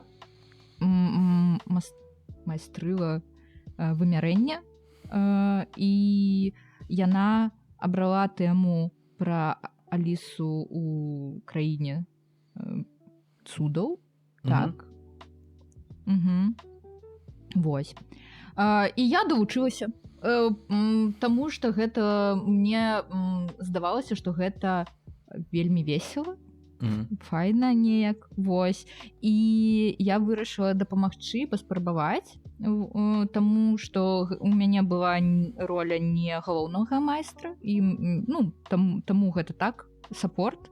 Вось. Мне вельмі спадабалася, таму што нешта рабіць з сябрамі гэта вельмі весела, і для мяне часцей за ўсё вялікі фан ад мастэрэння гульні гэта узаемадзеянне з маім самайстрам, таму што гэта вось такое нейкае агульнае дзела, агульная справа. Вось. Слухай, а няма такога, што вось калі робіш штосьці з сябрамі, што гэта можа дзесьці падпсаваць, напэўна, вашыя стасункі з сябрамі, таму што у вас там канфлікты. А ты чаму пытаеш, Егор? У мяне ёсць досвед, і ён не тычыцца майго роднага гуку, ён тычыцца іншых штук. Вось дзе якраз такі мне прасцей было прабіць нейкую справу з чалавекам, з якім у мяне няма сяброўскіх нейкіх стасункаў, бо я магу тады наехаць штосьці больш, патрабаваць штосьці больш, ну і больш, вось скажем так, казна ставіць. Увогуле, пасля таго досведу я думаў, што муціць бізнес з сябрамі, напэўна, не лепшая ідэя. Вось агулам, калі мы кажам там пра грошы там ці што-небудзь, ці штосьці вось такое. Чым вы там займаліся ў сваім Бабруйску, Егор, блин? Это было не ў Бабруйску, это было ўжо падчас студэнцтва, мы рабілі курсавыя на заказ. І мы паставілі гэта на поток. Гэта ввогуле такая гісторыя кораценька. У нас быў выкладчык, які, скажем так, штурхаў студэнтаў у той бок, каб яны набывалі ў яго курсавыя. мне гэта вельмі не падабалася, мы не маглі яго закласці так, каб нас потым саміх з універа не выгналі. Таму мы выключна рынкавым шляхам яго выціснулі з гэтай сферы, таму што самі пачалі рабіць курсавыя на заказ, дэпінганулі. І плюс у нас была яшчэ дадатковая паслуга, мы яшчэ тлумачылі табе, што ў цябе як быў курсавой. Вось. І выніку просто як бы рынкавымі шляхамі выціснулі яго з гульні. Карці, ладно, вяртаючыся да першапачатковага пытання, ці не складана рабіць гульні разам з сябрамі? Слухайте, ну гэта ж залежыць ад сябра. Ну, то есть, а тут пакуль не паспрабуеш, не пазнаеш. Ну, як і ў астатнім жыцці, так? Вось, ты абіраеш сябра, нешта з ім робіш сумесна, і далей вам можа пашанцаваць ці не. Вось. Мне пашанцавала, мой першы досвед быў вельмі неблагі. І потым, калі мы нешта рабілі з Палінай сумесна, гэта быў супер досвед, мне вельмі спадабалася, таму я хацела далей нешта рабіць з Палінай. Вось. Ну, часам бываюць так, што ты нешта робіш са сваім сябром, ну, у вас не атрымліваецца, ты такой, ну, гэта ж хоббі. Вось, і такой. І, карацей, больш з ним не робіш, а толькі піва п'еш. Ну, типа, ну... Я просто, прабачце, не магу маўчаць, таму што я таксама майстарыла гэтую Алісу, і для мяне гэта быў супер травматычны опыт. Я пасля гэтага майстарыць не магла, і я вось толькі зараз адчуваю, што я магу зноў паспрабаваць памайстарыць з чалавекам, таму што там была не толькі Тэгра, там былі яшчэ людзі з майстрамі. Ну, і я просто не магла там былі некаторыя моманты, і яны не былі дрэнныя, яны не характарызуюць чалавека дрэнна, які там гэта рабіў. То есть гэта моя любімая сяброўка, і гэта не тое, што я там адчувала, што як ты магла мяне прадаць. Не, я просто адчувала, што не, я так не магу. Вось так я не магу, мне так некамфортна. І калі гэта твой спосаб рабіць гульні, то я просто так не магу. Мне здаецца, што я тады першыню напілася. Я памятаю, што ну так, типа, сур'ёзна, каб не памятаць, што происходзіць, і мне потом рассказывалі там, што было пасля гульні. Ну, конечно, не сама гульня, а ўжо там пасля, калі ўсе былі вясёлыя. Вось, мне потом рассказывалі, што я рабіла. Я была малайчынка, і ўсё было весела. Вось, але, ну, мне здаецца, што, ну так, мне 10 гадоў там патрабавалася, каб я зразумела, ну окей, я магу з гэтым чалавекам зноў нешта паспрабаваць, таму што цяпер я і пра граніцы свае лепей ведаю, і я лепей ведаю, што мне трэба другога майстра. Мне яшчэ здаецца, што гэта вельмі шмат пра тое, як табе добра, насколькі ты другому чалавеку давяраеш. Таму што Тэгры я давяраю. І, канешне, у нас там не ўсё заўсёды супер-мега ідэальна, мы вельмі розныя людзі, у нас там розныя падыходы да якіх-небудзь арганізацыйных момантаў, але калі табе нешта не падабаецца, ты ведаеш, што ты можаш пра гэта сказаць, і вы абмяркоўваеце, і вы знойдзеце там нейкі баланс. Да, Тэгры, мы ж знойдзем нейкі баланс, каб усім... Вось аб гэтым мы спытаем вас у частцы для патронаў. І дзе там, якія балансы вы знаходзілі, якія былі цяжкасці з гэтым? Ну, добра, так, але калі ты давяраеш чалавеку, вы можаце з ім паразмаўляць, і каб тебе не было зусім дрэнна у моманце, а калі тебе просто некамфортна, ну, добра, тады просто больш не будзем рабіць, і мне кажется, што гэта супер нармальна, і таму супер класна рабіць са сваімі сабрамі менавіта таму, што ты іх ведаеш і што ты ім давяраеш. І калі гэта будзе непрыемны досвед, ну добра, гэта аднаразовы, ты паспрабаваў, не атрымалася, ну окей, ну бывае. Потым паспрабуйце з другім і яшчэ супер парафлексаваць. А чаму тебе не падабаецца? А што табе не спадабалася? І такім чынам ты можаш знайсці, так мне не падабаецца, калі другія любяць гэта, робяць гэта, а мне не спадабалася, таму што вось я люблю гэтым займацца, і я не жадаю, каб гэтым займаліся другія. І таму наступны раз ты можаш нешта абмеркаваць яшчэ на беразе. Там, напрыклад, там, мы калі майстарылі з Владам, мы з ім памеркавалі там, слухай, ты хочаш займацца гэтым? Так, супер, а я не жадаю. А я вось гэтым буду займацца, таму што мне гэта цікава. Ну, супер. Как бы, і гэта было суперкамфортова, таму што было тое, што падабаецца ўсім, і тое, што мы просто падзялілі. Добра. Слухайце, мы тут просто, калі мы паглядзім нашу праграму, то мы просто ў самым пачатку, а мы уже размаўляем 1,5 гадзіны. Таму я прапаноўваю наступным чынам. Мы гэтыя пытанні, мы насамрэч шмат чаго абмеркавалі, шмат цікавых тэмаў, таму я прапаную вось гэтыя пытанні, якія ідуць у блоку пытанні, ну, абмеркаваць альбо вельмі хутка у фармаце пытанне-адказ, альбо ўвогуле іх прапусціць. Адзінае, што я хацеў бы згадаць, вось што калі мы ідём як гульцы на LARP, ну, бо для мяне гэта быў першы досвед, і я для сябе зрабіў там некаторыя вынікі, якія, ну, важны там для мяне былі, як для чалавека, які першы раз удзельнічае. Я зразумеў, што, прынамсі для мяне так, што твая перадгісторыя, твае завязкі і тое, як ты падрыхтаваўся да гульні менавіта з пункту гледжання твайго пагружэння ў лор і ў механікі і ва ўсё астатняе, даволі важна. І яно, і твая падрыхтоўка, твая перадгісторыя, твае завязкі, яны вызначаюць тваю гульню ўвогуле, якая ў цябе ў выніку будзе. І я зразумеў, што, напрыклад, да наступнай гульні мне трэба падрыхтавацца лепш. Трэба больш там падумаць дзесьці там пра механікі, агулам, якія яны ёсць, і хутчэй больш прадумаць сваю перадгісторыю, і чаго я не зрабіў, а што варта было зрабіць, падумаць пра завязкі з іншымі людзьмі. То бок, спісацца з імі і дамовіцца там на тыя ці іншыя дзеянні.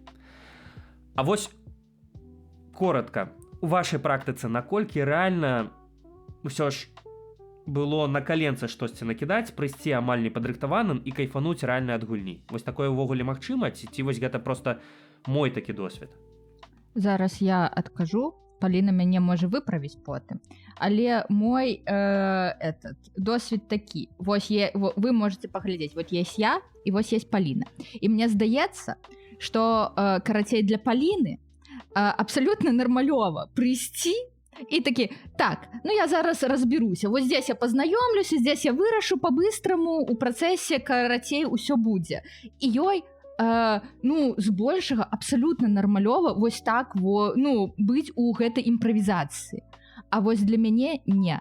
Для мяне імправізацыя — это просто трындзец. І калі я не падрыхтуюся да гульні, вось пра тое, што гаворыць Ягор, то бок калі я не прайдуся па сваім якімсьці завязкам з другімі людзьмі, не прагавару нешта не вызначу, сама не прыдумаю раней, то калі я прыеду на гульню, вельмі вялікі шанец, што я сяду ў кутку і мне будзе вельмі складана на месцы нешта зрабіць, таму што я буду пра гэта ўсё думаць не як мой персанаж, а як тэгра. І гэта зусім рознае.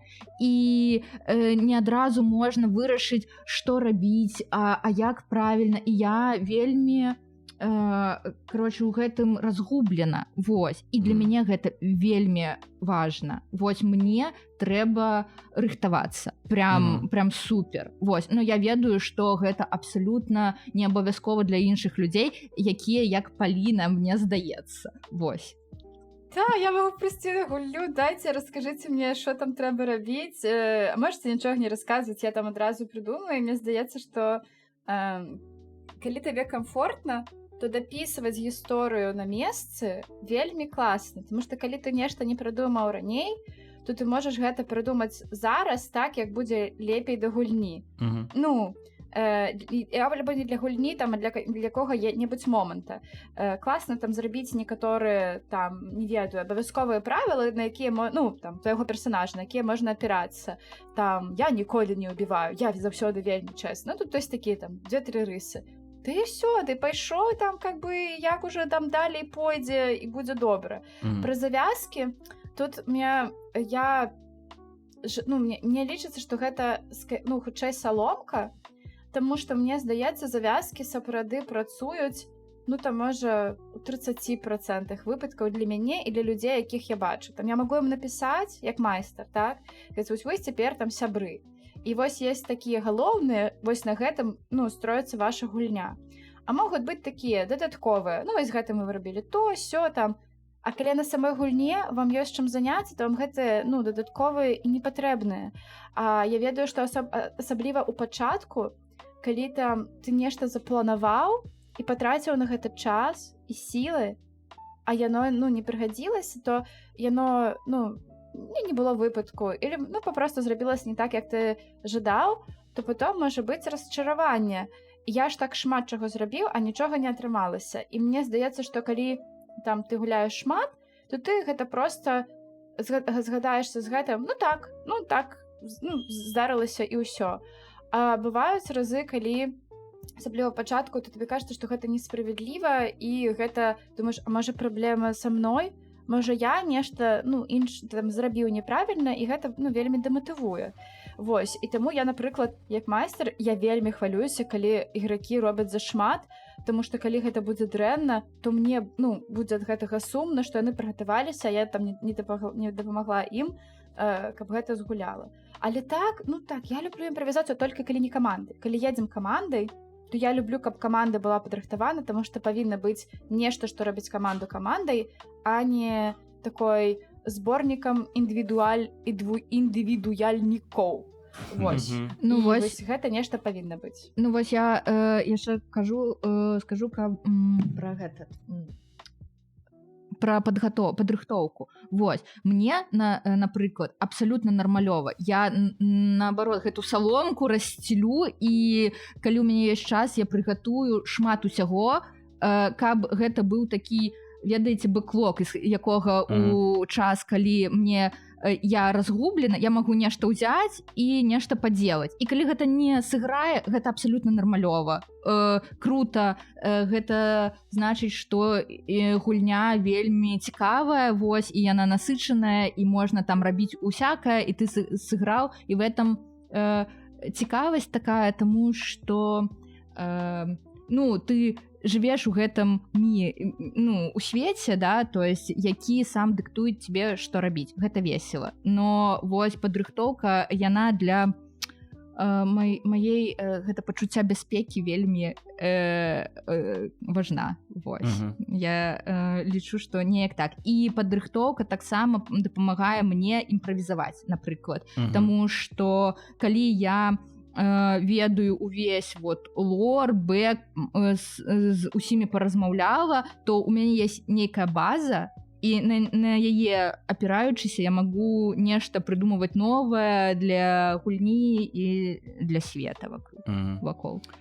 А мне таксама хочацца дадаць, мне здаецца, вось у гэтым пытанні я больш цягнуся да тэгры, бо я спрабаваў і так, і звычайна, калі я адчуваю, што я не вельмі файна падрыхтаваўся да гульні, мяне гэта трошкі фрустрыруе, бо тэгра, як ты сказала, калі я рыхтуюсь, я разумею базу. Гэта як карыстацца нейкай прыладай, якую ты трошкі патыкаў, і ты як бы можаш ёй карыстацца. Але калі ты патраціш на гэта больш часу, пагартаеш інструкцыю і гэтак далей, то ў цябе адкрыюцца розныя функцыі, якія могуць спатрэбіцца ў пэўны момант. І гэта тычыцца механік, якія на гульне могуць выкарыстоўвацца, бо я ў апошні момант рыхтаваўся да калдаўстворца з пункту гледжання механік.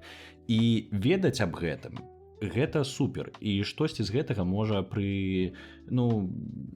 спатрэбіцца. Таму, што на мяне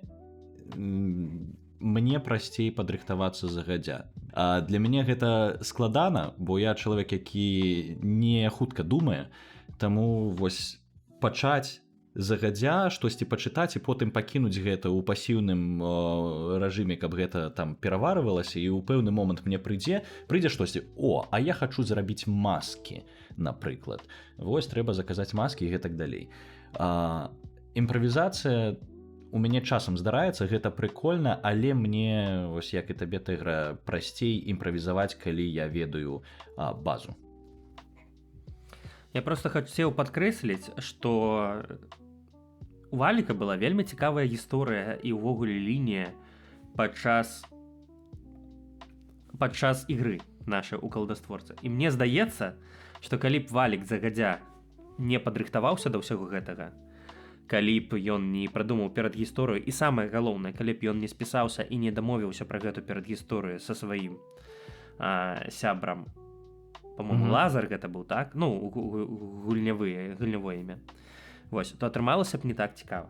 А мне вельмі Паліна ў гэтым дапамагла, гэта яе канцэпт. Я тут, прабачце, мне тут прям две паметкі, што першае, што казаў Вальс, што там рыхтавацца да механік і рыхтавацца да звязак. Гэта як, ну, гаварыць пра цёплае і чырвонае. Рыхтавацца да механік, гэта твая... Гэта тое, што ты павінен рабіць абавязкова, як той, хто гуляе ў гульню. Ты павінен прачытаць правілы, таму што гэта тое, што, ну, што проста такая базавы мінімум. А вось рабіць ужо завязкі, ты гэта робіш для персанажа. Раскошны максімум. І максімум. гэта ўжо раскошны максімум. І гэта ўжо не, ну, наступны крок. А пра Валянціна, тут как бы і пра яго пра гульню мы можам пра гэта пагутарыць трошачкі пазней, але у мяне было такое прям как-то видение. Vision. У меня быў такі vision, і мне пад гэта мне патрабаваліся 2 хлопцы, якія змогуць гэта пацянуць. І вось уся гэта прэдысторыя, увесь гэты груз, і хто яны такія, як яны гэта будуць гуляць, гэта быў такі наш майстарскі помысл. І знаеце, што ён пайшоў зусім не туды. Я там, мы можам пра гэта пагаварыць, але гэта ачаківанне, што гэта будзе такая саромная гульня 2 хлапчукоў, яны будуць немножечкі там... Пагаворым у наступнай частцы, Паліна, мне вельмі хочацца... Да, але гэта не тое, што там Валянцін рабіў, тое, што яму дапамагло. Не, гэта была асаблівая рыса таго, што мы думалі, што яны будуць гуляць, таму што гэта былі розныя віды розных сюжэтаў. І тое, што гуляў ты, яно вельмі адрознівалася і ў плане падрыхтоўкі, і ў плане варыятыўнасці. Вядома, мы зараз не пра механіку кажам, мы кажам менавіта пра персанажаў і ўвогуле там пра што. Я неяк больш-менш уцянуўся проста не так хутка. Вось, мне было так простое, што ў мяне не было нейкай агульнай мэты на гульню, але я не было хутчэй, таму што я проста гуляў першы раз, і я не думаў там... Так. Караце, я ўцягнуўся проста не адразу хутка. І я разумею, што калі б у мяне была завязка нейкая цікавая, альбо вось канкрэтна нейкая мэта такая, ну, дзе я вось пачалася гульня, і я разумею, што я буду зараз рабіць. Я пацягнуўся проста крышачку хутчэй. Вось, але, ну, што было, то было... Это просто розныя віды гульні. Прабач, калі ласка, ёсць гульні, якія ты гуляеш у квест. У цябе ёсць мэта, і тебе трэба яе дасягнуць. А ёсць тыя, дзе гэта мэта знаходзіцца падчас гульні. І вось гэта просто розныя падыходы, і не ўсім падабаецца гуляць квесты. Таму квест у цябе зваюўся просто трошачкі потом. Быў яшчэ шанс яго не мець. Так. Ну, шчыра, калі мы гаворым пра гэта, то мэта і квест, мне здаецца, мне прасцей, калі яны абазначаны хаця б як вектары. То бок у майго персанажа ёсць амбіцыі, інтэнцыі вось такога кшталту, і вось прыкметна ў гэтым кірунку ён будзе рухацца, а там што ўжо пападзецца, ўжо можна выкарыстоўваць. Гэта персанальныя прэферэнцыі. Так, пра гэта можна даведацца толькі калі некаторы час пагуляў і зафармуліраваў і данёс да майстра. І таму першы раз гэта, ну, можа, гэта лягчэй, сапраўды. Але вось сапраўды гэта тое, што трэба фармуляваць, потому што шмат тых, хто так не любіць гуляць. Добра, мы тут просто так шмат кажам пра калдаўстворства, давайце, собственно, да гэтай тэмы і перайдзем. Давайте я запытаю такім чынам. Паліна, я памятаю, калі мы летом сустракаліся, і ты мне трошкі распавядала, што вы рыхтуецеся да гульні, і гэта ж не першы калдаўстворац. Вы, па-першае, рабілі ўжо, здаецца, яго гадоў 5 таму, і мне цікава з некалькіх бакоў гэта. Па-першае, чаму менавіта вось усходнееўрапейская школа магіі? Чаму менавіта гэты сеттынг? Ведаеш, я не той чалавек, хто павінен на гэта адказваць, таму што я не памятаю, што было ў першы раз. Для мяне гэта прыйшло, і я такая, што мы рабілі? Ну так, мы рабілі. Мне Тэгра ўсё нагадвае, што там было, што мы рабілі, як яно працавала. Бо для мяне гэта ўсё было добра, мы былі малайцы, на гэта мы скончым. А вось гэтыя дэталі, гэта сапраўды лепей, каб Тэгра распавяла, таму што яна проста такі аўтаматычны летапісец. Я распавяду. Давай. Таму што першапачаткова гэта я хацела гэта, вось, і таму што я как любы чалавек майго ўзроста, ну не любы, но я просто балела Гаррі Поттерам і усім гэтым сусветам, вось, і потым у які момант з'явіліся іншыя школы. у гэтым сусвеце рознае. І вось з'явілася такая школа, як калдастворец. Вось. Пра яе не было ніякай інфармацыі, акрамя таго, што яна ўдзельнічае у іспытах па зелеварэнню, і то, што там лятаюць на вырваных з каранём дубах. Вось. Ёсць 2 афіцыйных факты аб гэтай школы. Гэта было вельмі важна для мяне, што гэта не нешта, што мы выдумалі. Гэта афіцыйна школа, якая афіцыйна існуе ў гэтым сусвеце. Так. Вось. І недзе прыкладна у тым жа часе я знайшла такі канал, гэта быў не канал, гэта быў аккаунт у Твіттере, мабыць, Тьютер, так, у Тьютері, вось, які рабіў і разрабляў гэты сеттинг, вось, вельмі это, яны скончылі сваю працу у 22-м годзе, таму што гэта былі ребята з Расіі, яны казалі, сарямба, мы да, мы ўсё. Вось. І так, ну гэта было вельмі цікава, і я такая, я тоже так хачу. Вось. І таму я прыйшла да а я такая думаю, я сама з гэтым не зраблю сама такое. Вось, таму што у мяне творчасць, яна крэатыўнасць так храмае. Вось, мне вельмі складана прыдумляць адно, нешта вот з нуля, і гэта ўсё. Я такая, хто мне можа дапамагчы? І такая, Паліна, мы так цудоўна ўсё рабілі дагэтуль, так суперскі, і я ведаю, што у Паліны супер вось гэты мозг, які генерируе просто вось то, что мне падабаецца. Я такая, дарова. Говорю, Паліна, а мабыць, ты хочаш нешта парабіць вось такое? І Паліна, канешне, давай паразмаўляем. І я дагэтуль памятаю, мы тады рыхтаваліся да стэнда па Gravity Falls на Юнікон, і мы фарбавалі марылкай нейкія яшчыкі, якія мы набылі дзесьці ў Заслаўлі, таму што недзе больш негдзе это. І мы сидзелі ў нашым падвале, вось гэта ўсё фарбавалі і абмяркоўвалі некалькі гадзін, як гэта ўсё будзе выглядаць. Вось. І вось з гэтага ўсё і пачалося неяк. Круто. Але ж ты кажаш, што ніякай афіцыйнай інфармацыі менавіта пра гэтую школу не было, акрамя вось гэтых дубоў і тое, што так. Яны зельевары. І таксама, наколькі я ведаю, наконт вось, не буду казаць усходнееўрапейскай, але увогуле славянскай міфалогіі крыніц даволі няшмат. І мне было цікава, як вось ішла падрыхтоўка гэтага канцэпта, як вы...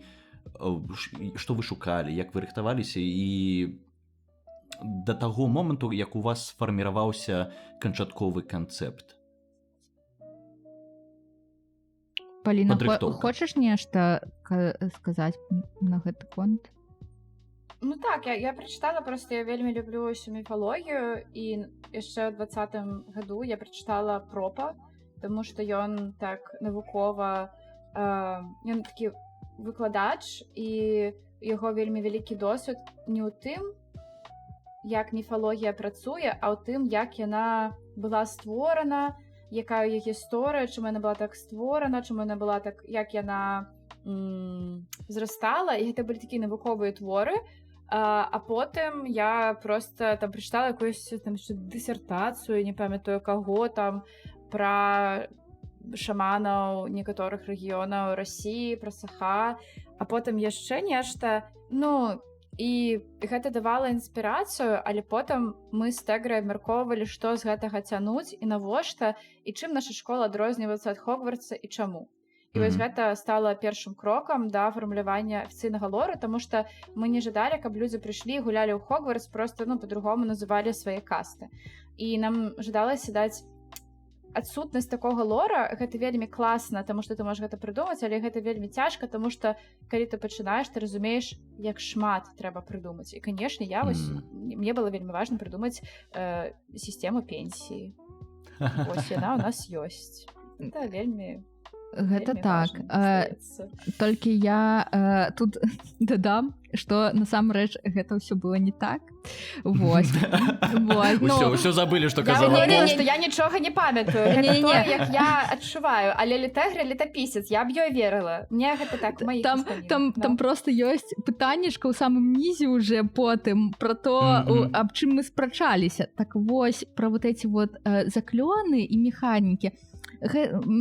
Вот, поэтому тут казаць как бы, что гэта ў наше было такое рашэнне, что прынцыповае, что вот мы будзем адрознівацца ад Хогвартса і абярем вот так, ну гэта не зусім правда, но але ж вельмі хацелася чагосьці такога самабытнага, ну так, і вось мы вельмі много апіраліся на казкі розныя. Вось, таму у нас ёсць свая гісторыя стварэння кладастворца, і мы яе запісвалі, вось, і прыдумвалі, і там дзейнічае, напрыклад, хазяйка Меднай гары. Азовага Мешана. Так, вось, гэта частка. І там іншыя персонажы, а таксама мы у першым кладастворцы ўжывалі, напрыклад, такі сюжэт, як легенда пра Барбару Радзівіл, напрыклад. Таму што гэта ж у сардэчкі, гэта ж першае, пра што ты думаеш, калі ты майстрыш нешта для сябе у такім сеттынгу. Вось, і тады мы больш апіраліся на то, што школа знаходзіцца недзе ў Беларусі, на Палесе, мне казалось, яна тады была, но я не упэўнена, я не памятаю. Ну, вось, неяк так. Дзяўчонкі, у наступным калдаўстворцы трэба раскрыць тэму крыжа Еўфрасіні Полацкай. Вот што я думаю. Тачняк. Гэта добры сюжэт. Я згодна. Потому что гэта магічны артефакт, які скралі вычварэнцы з Друмстранга. Ага, ведаеце гэты мемы, так? З дзяўчынкай, типа, якая вельмі сумная, сядзіць так апачых цеш, крэст, Еўфрасіні думкі, это, да. Так мы знойдзем крыж Еўфрасіні Полацкай? Ну, мабыць, даведайся ў паглядзім. наступным калдаўстворцы, Ягор. Слухайце, вось цікава. Быў першы калдаўстворец, колькі там гадоў таму, і вось зараз другі. І мне цікава, ці змянілася штосьці канцэптуальна, ці атрымалася ў вас нарасціць неяк лор, ці дадаць штосьці ў канцэпт, штосьці такога, што моцна яго змяніла? Так. Нет. Давайте по чарзе, Пол. Мне здаецца, што калі мы рабілі першы калдастворец, то у нас было вельмі шмат таго, што мы бралі з казак расейскіх, вось гэтых білібінскіх і іншага. І вельмі шмат чаго, калі там словы, якія мы выкарыстоўвалі, то, як мы пісалі дакументы, яно мела вось гэтыя казачныя вайбы. Але зараз мы адчулі, што мы вельмі жадаем зрабіць крок і гэтага не рабіць, і больш прынесці не проста там у нас была, ну, увогуле у нас там была у выніку Беларусь і Расія з пункту гледжання, і плюс тое, што мы самі прыдумалі. А зараз для нас было супер важна дадаць і нейкіх больш беларускіх вайбаў, і украінскіх вайбаў, і вось шаманскіх нейкіх народаў, і еўрэйскіх. У нас там да таго быў толькі адзін галоўны яўрэй, а вось тут і з'явілася яшчэ 5. І адзін галоўны яўрэй. Габрэяў было больш, чым удзельнікаў беларускамоўнага гуртка. Ну а што рабіць? Ну вось такое жыццё. Гарадское. Так, але гэта было пра тое, што мы, мне здаецца, сапраўды больш часу і нашай любові уклалі ў гэтую разнастайнасць, разнароднасць, і мы хацелі матываваць людзей гэта таксама да нас прыносіць. Вось, і ў некаторых выпадках атрымлівалася, а ў некаторых нет. Мы былі бы вельмі рады там пабачыць тых, хто прынёс бы там нейкія эстонскія казкі, нейкія літоўскія казкі, там, напрыклад, там сербскія, балгарскія. З Балгарыі у нас было цудоўнае імя Стаян, напрыклад. Вось, але яшчэ больш было бы яшчэ лепей. Вось, таму што мы ждалі паказаць такі мікс, і вось на гэта мы, мне здаецца, у параўнанні з прошлым зрабілі больш увагі. Але ў астатнім, мне здаецца, не. Вось гэта было такой асноўны момант. Мы прям, Тегра вычытвала докі, таму што ў яе было так вось гэты радар, ці окей гэты тэкст, ці не. Таму што, я шмат чаго пісала, але пасля гэтага, ока замыльваецца. І Тегра была як рэдактар, якая гаварыла, вось гэта не, вось гэта так, вось гэта тут трэба дадаць, вось гэта трэба рэструктурызаваць, таму што тут па-іншаму фокус працуе, што тут мы зашмат распавядаем пра гэта, а вось пра гэта нічога не распавядаем, я вось знайшла інфармацыю, і я гэта перараблю. І вось гэта, мне здаецца, у нас было вельмі збалансавана стала ў некаторы момант. А ты што скажаш, Тегра? Ты казала, што не. Я згаджуся, я просто не у першую чаргу падумала аб іншым, вось, а так-то я згаджусь. У гэтым сэнсе мы рылі, перарабілі шмат чаго, вось, і па-іншаму расставілі акцэнты, вось, у нашай гісторыі, і наверное, мне б хацелася, каб гэта было яшчэ больш, но тут ужо час у нас быў абмежаваны, вось, таму мы і так малацы і справіліся вельмі добра, я лічу. Я таксама так лічу. Так, што датычыцца іншага, я адразу падумала пра нейкі лор, які мы прыдумлялі там з пункта гледжання там механік і іншага, і там мы хутчэй спрасцілі вельмі шмат, вось, чым нарасцілі. Як у мінулым было? Так, вось. То бок у мінулым было яшчэ цяжэй. Было цяжэй. Ведаеце, у мінулым мы просто абралі такую нейкую хітрую такую штуку, таму што мы прыдумалі пра ўсе гэты спецыялізацыі, вось, для старшакурснікаў і вось іншае, але мы гралі ў гульню пра младшакурснікаў, і гэта ўсё было тэарэтычна, і яны гэта амаль не выкарыстоўвалі. У нас была тэма першага калдастворца пра вось такі кар'ерны івент, вось, у школе, дзе младшакурснікі должны былі паглядзець на гэта ўсё і нешта абраць для сябе. І таму у нас былі толькі настаўнікі, якія маглі гэта паказаць, даць, паспрабаваць, вот, але ж нашы вучні у большасці сваёй яны не валодалі гэтым у такім шырокім сэнсе. Ясна. А слухайце, вось мы ўжо закраналі пытанне, што хацеў сказаць аўтар. І вось мне цікава, якую тэму і што ўвогуле вы хацелі данесці ці зрабіць гэтай гульнёй як майстры. Ты штосьці хацела? Я хацела, каб быў калдастворец. Вось, вельмі. Я таксама. І каб там было цёпла і утульна. Так, і калі гэта, так, ведаеце, трышачку такой лагер для дарослых, вось, калі ты просто прыязджаеш і вось тусіш, і мы то, што мы спецыяльна не абіралі і ў першы раз, і ў другі, это то, што мы не хацелі, каб былі урокі, вось, прям куды трэба хадзіць, чтобы вось гэта, і то, опять же, тот факт, што не было ніякай адзення спецыяльнага формы, вось, мы тоже гэтага пазбягалі, таму што гэта уже вышэйшы парог для гульні. Клас.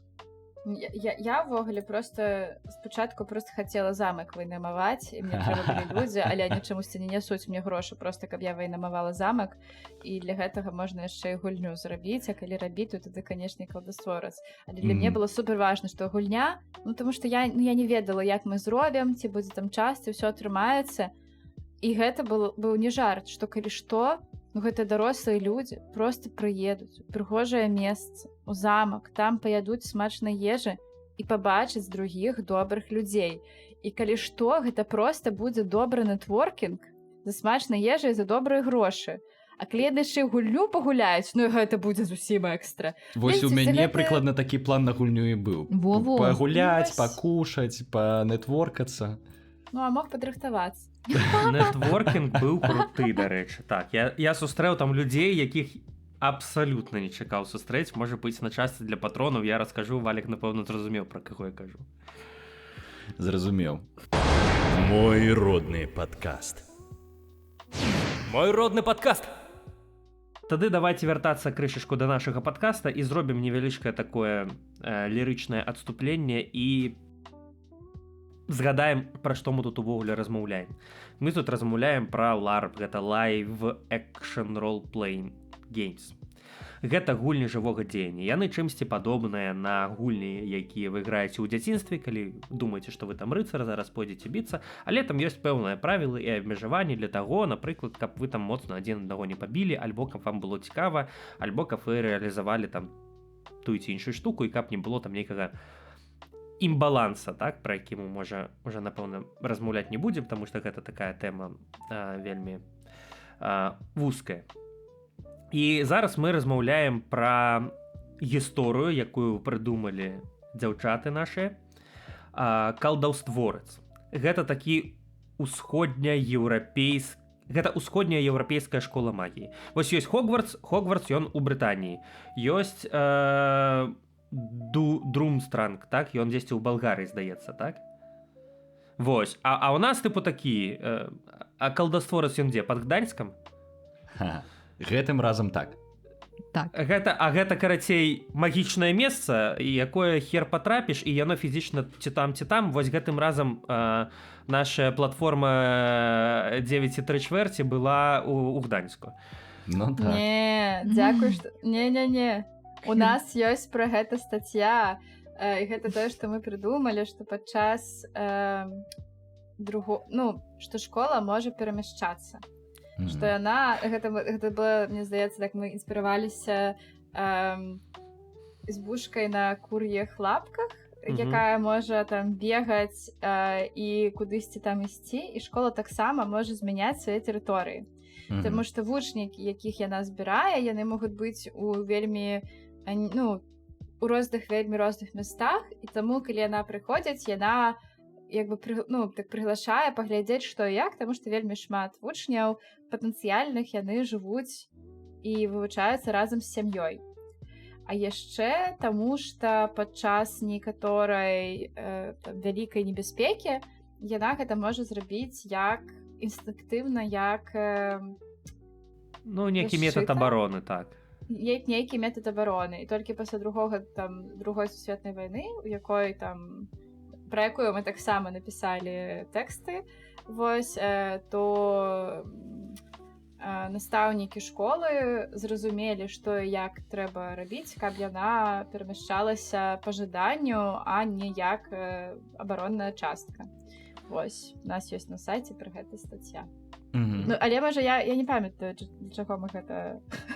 Боже, видите, я могу нести хлысню, я памятаю, што мы напісалі, але чаму, калі і хто, я могу не памятаю. Таму калі што, Тегра, ты мяне папраў. Пытанне проста ў тым, што вось калі мы ведаем, што Друмстранг ён у Балгарыі, а Хогвартс ён у Брытаніі, то цікава, дзе калдаўстворец. Ён тыпу, дзе крышы прасілі трэба. Да, у ўсходняй Еўропе, ўсё так. Дзесьці ва ўсходняй Еўропе. Лагічна. Вось. У гэтай школе у нас ёсць розныя факультэты, і асаблівасць гэтага калдаўстворца то у тым, што гэтыя студэнты у большасці сваёй, за выключэннем факультэта традыцыйнай магіі, яны не выкарыстоўваюць чароўныя палачкі, напрыклад. Так? Я пакуль што ўсё правільна кажу. Так, все правильно.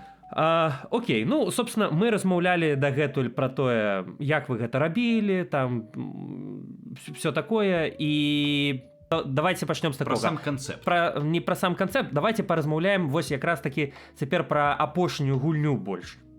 Вось напэўна так Давай. бо якраз таки сам канцэпт мы ўжо абмеркавалі. І давайте цяпер пойдзем на наш полігон і паразмаўляем напэўна пра чаканне і рэчаіснасць. Як вам гульня апошняя ўвогуле самім як арганізатаркам? Ну, лепей, чым я магла спадзявацца. Вось, то бок спадзяванні былі іншыя. І давай тады напэўна што вось ты чакала, а што атрымалася ну зусім не так, але круто там, альбо наадварот, зусім не так, але кепска. Слухай, ну это не тое, што ты робіш такі свой ліст таго, што ты чакаеш. Ну, увогуле так. Я спадзяюся, што будзе добра. Но я ведала, што ўсім спадабаецца лакацыя. Яна ўсім спадабалася. Я ведала, што ўсім спадабаецца еда. Яна спадабалася. Я ведала, што там будуць толькі прыемныя людзі, класныя. Гэта людзі або з досведам у ролевых іграх, якія добра гуляюць, альбо проста добрыя людзі, якія там першы раз пачалі гуляць, і яны не будуць тварыць ніякай чэрні, і што будзе комфортна. Так і атрымалася. Ну вось, наверное, гэта былі ўсе мои такія, ну, такія чэткія чаканні ад гэтай гульні, а ўсё астатняе гэта дробязі. Ну, з якіх проста ўся гульня складаецца з вялікай колькасці гэтых дробязяў, і таму, напрыклад, там я спадзявалася, што наратыўная магія будзе працаваць. У нас былі правілы механікі, вось мы абмяркоўвалі механікі па магіі, і што дастаткова часта механікі яны дастаткова канкрэтныя. Напрыклад, там, калі вы там б'ецеся, у вас ёсць карткі, там, яны там працуюць як в Хардстоуне. Ну, я утрырую, але напрыклад. Альбо, напрыклад, у вас ёсць механіка секса, што калі вам хтосьці вельмі падабаецца, вы разам п'еце згушчонку, альбо там завязваеце лентачкі. Там, напрыклад, там ёсць механіка сяброўства, і вось калі вы зрабілі там раз, два, тры, то тады вы цяпер сябры. А у нас механікі былі наратыўныя, і яны былі ў стылю: ну калі вы нешта зробіце і зробіце гэта прыгожа і з душой, то можа нешта і атрымаецца. І гэта, конечно, ну, цяжэй для тых, хто не любіць там, напрыклад, імправізацыю, і там цяжэй для разумення, таму тут быў такі там шанец, што, ну, можа, і будзе дрэнна. Але ўсё ж такі я ведала, што у нас там класныя гракі, і Тэгра не гаварыла, што ўсё было дрэнна на апошні кладастворцу, калі у нас там таксама былі такія самыя механікі, можа нават складанейшие. І там все працавала. Я такой, ну, можа, тут спрацую. Всем вельмі спадабалася. Такой, ну, супер. Я думала, што вось тут можа быць памылка. А я не атрымалася. Можа, нам просто пашанцавала. Увогуле. Таму што я ведаю, што калі былі іншыя людзі, якія гэта гуляюць, можа, мы там аб'юзілі гэта нешта, альбо там не ведалі, што рабіць, было бы дрэнна. Ну, Мне, дарэчы, гэты момант з наратыўнай магіяй спадабаўся якраз для чалавека, які іграе першы раз. Таму што калі даволі жорсткія і вялікія там правілы, механікі, а гэта ўсё ж механіка не нейкія там бойкі, а гэта механіка чараўніцтва, і у цябе там, напрыклад, нейкі вялікі спіс канкрэтных словаў, напрыклад, які трэба сказаць, альбо спіс канкрэтных там прадметаў, якія табе трэба знайсці. Гэта цяжкавата. З іншага боку, калі у цябе ўсё наратыўна, і ты можаш вось хуценька цяп-ляп, ахапка дроў, пылоў гатоў, вось, але укласці ў гэту душу, ты, атрымліваецца, менш зацыкліваешся на нейкіх дробязях, на нейкай форме, і больш аддаеш магчымасці вось нейкім эмоцыям, пачуццю і непасрэдна самой гульні і ігры. Вось, і там, таму гэтым, канешне, мне спадабалася. То бок, калі мы кажам там пра наратыўную магію і ўвогуле пра наратыў, вось мы маем на ўвазе гэта, што ў нас няма нейкага там спіса канкрэтных дзеянняў, мы ў моманце можам штосьці прыдумаць, галоўнае гэта апраўдаць, што ёсць, дарэчы, блізка ў нейкім сэнсе да акторскага майстэрства, таму што нам там таксама увесь час трэба нейкае сваё дзеянне апраўдоўваць, тлумачыць, што ты робіш чаму, і тут у гульні таксама вось Ну, мне, напрыклад, спатрэбілася гэты навык, што я хуценька там прыдумваю, окей, што я раблю, для чаго я раблю, і які ў гэтага той ці іншы падтэкст. Просто пакрасуюся, у мяне ж там быў абрадчыцкі факультэт, і там так не было там, напрыклад, супер жорсткай інструкцыі, як табе праводзіць абрад. Ты просто мусіш заняць пэўную там позу, якая характарызуе твой намер. Ты мусіш там скарыстаць агонь альбо тое, што ад яго засталося кшталту попел, і ты мусіш нешта сказаць. З аднаго пункту гледжання цяжка, бо табе трэба заімправізаваць, што сказаць. З іншага пункту гледжання, калі я адзін раз зрабіў, я ўжо зразумеў плюс-мінус, што там трэба казаць. І было прасцей. І там як бы важная была форма таго, як ты кажаш, ну а так як там мы з Валікам там акцёры агучвання, і мы як бы якраз такі на голасе гэтым всім сканцэнтраваны, мне было весела, і мне было весела, в нейкі момант мяне занесла, я там пачаў просто экстрым-вакал выкарыстоўваць, там калі трэба было вельмі, там атакуючая магія была, трэба разрушыць было нейкі амулет, і я вось адчуваю, што ну мне трэба, гучна крычаць, таму што гэта нейкі моцны амулет, магутны. Я, канешне, знаю, што я там крышачку сманчкініў у нейкім сэнсе і зрабіў сабе вялікія магутнасці у магіі агня. Вось, але я ўсё адно уклаўся душой і пачаў там гроўліць, штось такое. Гэта было весела. Нам Мне- таксама было весела. Так, і мне таксама спадабаўся гэты менавіта наратыўны падыход да магіі. Спачатку я трошкі спужаўся, што бляха, я ж нічога не прыдумаю, гэта будзе складана, трэба будзе штосьці выдумляць, імправізіраваць. Але калі спатрэбілася, ўсё адно я там пайшоў, спытаў, а дзе мёртвую ваду ўзяць? А мне такі, ну вось там на кладбішчы ідзі, усякага такога кшталту рэчы. І так ці інакш яно склалася, і гэта рэальна вялікі прастор для творчасці, і гэта мне спадабалася. І ў мяне пытанне было. Вось Ягор закрануў тэму актора агучкі, і ў мяне, па-першае, заходзячы трошкі наперад, быў так званы дух-галаснік. Гэта першы момант. І другой момант у яго быў артефакт, які я потым знайшоў, які быў завязаны на голасе, што вось ён імітуе галасы і можа падражаць. Ці было гэта неяк звязана з нашым рамяслом, з Ягорам? Такая задумка. Так глыбока мы, канешне, не капалі. А вось я штосьці злавіў гэты момант, тыпу, а Ну то што? супер, то магія гульні. Магія гульні. Все так, все так. Окей. Добра. Ладно, Ягор, давай ісці дальше. Далей. Пытанне такое, я просто хочу падзяліцца тым, што мяне ўразіла, вось, адным момантам вельмі цікавым. А мне цікава, што вас, як майстроў, увогуле ўразіла, вось, можа дзесьці ў самой гульні, можа там альбо нейкі персанаж, што як прыдумаў, альбо там нейкая сітуацыя здарылася, альбо там нейкая сцэна, альбо нейкі паварот нечаканы. Так, Вось вы як майстры, што вас ўразіла больш за ўсё? У добрым сэнсе. У любым, абсалютна. Ва ўсіх. Тегра, давай ты, мне патрэбен час трошачкі. Не, ну так уразіла, ну ведаеце, мы цалкам рыхтаваліся да таго, што можа произойти ўсё што заўгодна, вот, але ж мы ўсё роўна некалькі раз гаворылі пра то, што наша гульня добрая, яна там пожалуйста, калі ласка, не памірайце там это, і ўсё роўна такое, о, ведаеце, ну там вучаніца, она, ну, неяк памёрла, яе, конечно, потом воскресять, ну, это, вось, но яна памёрла, это такое пу-пу-пу. Вот. Шчасце, канікулы, так. каляды, Вот, я забойствы. такая, нет. Вось.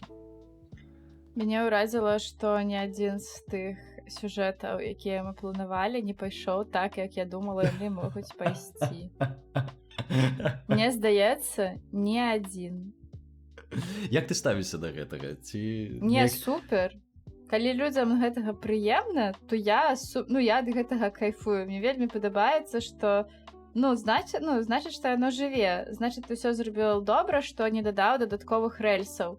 Таму што, вось, мне здаецца, калі пішаш сюжэт, то некаторы момант ты павінен сябе там спыніць і запытаць, а я хочу, каб людзі, ну то есть я жадаю іх падштурхоўваць да гэтага выбара ці не, ці я ставлю гэта пытаннечка адкрытым, таму што калі ты робіш, ну, занадта адкрытым, то тут таксама цяжка, бо там людзям лёгка там згубіцца.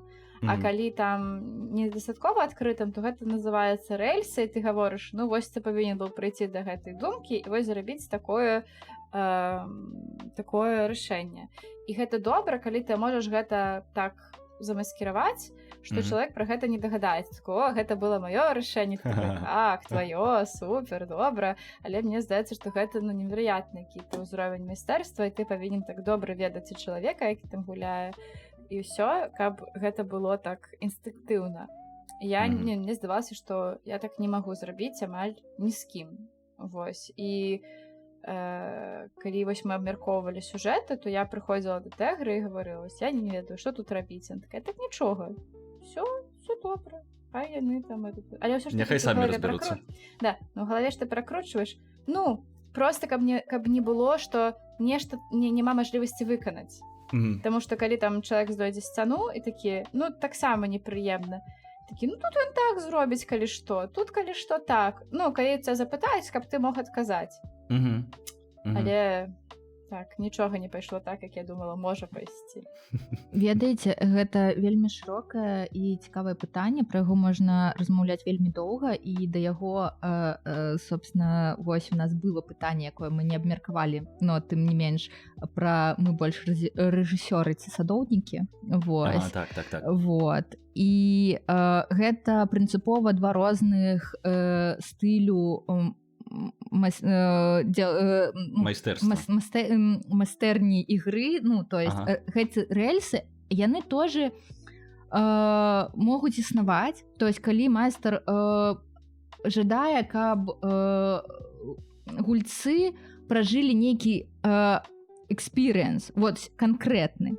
А давай, можа, патлумачым для слухачоў, што такое рэльсы ў ларпе. Ну, Паліна вось гаварыла, это калі дзеянне гульцоў не ўплываюць на нейкія сюжэтныя павароты. То есть нешта есть у гульні, што адбудзецца ў любым выпадку. Вось. То бок гэта такія сюжэтныя рэльсы, па якім ідзе умоўна гульня. Так, вось, і гульцы.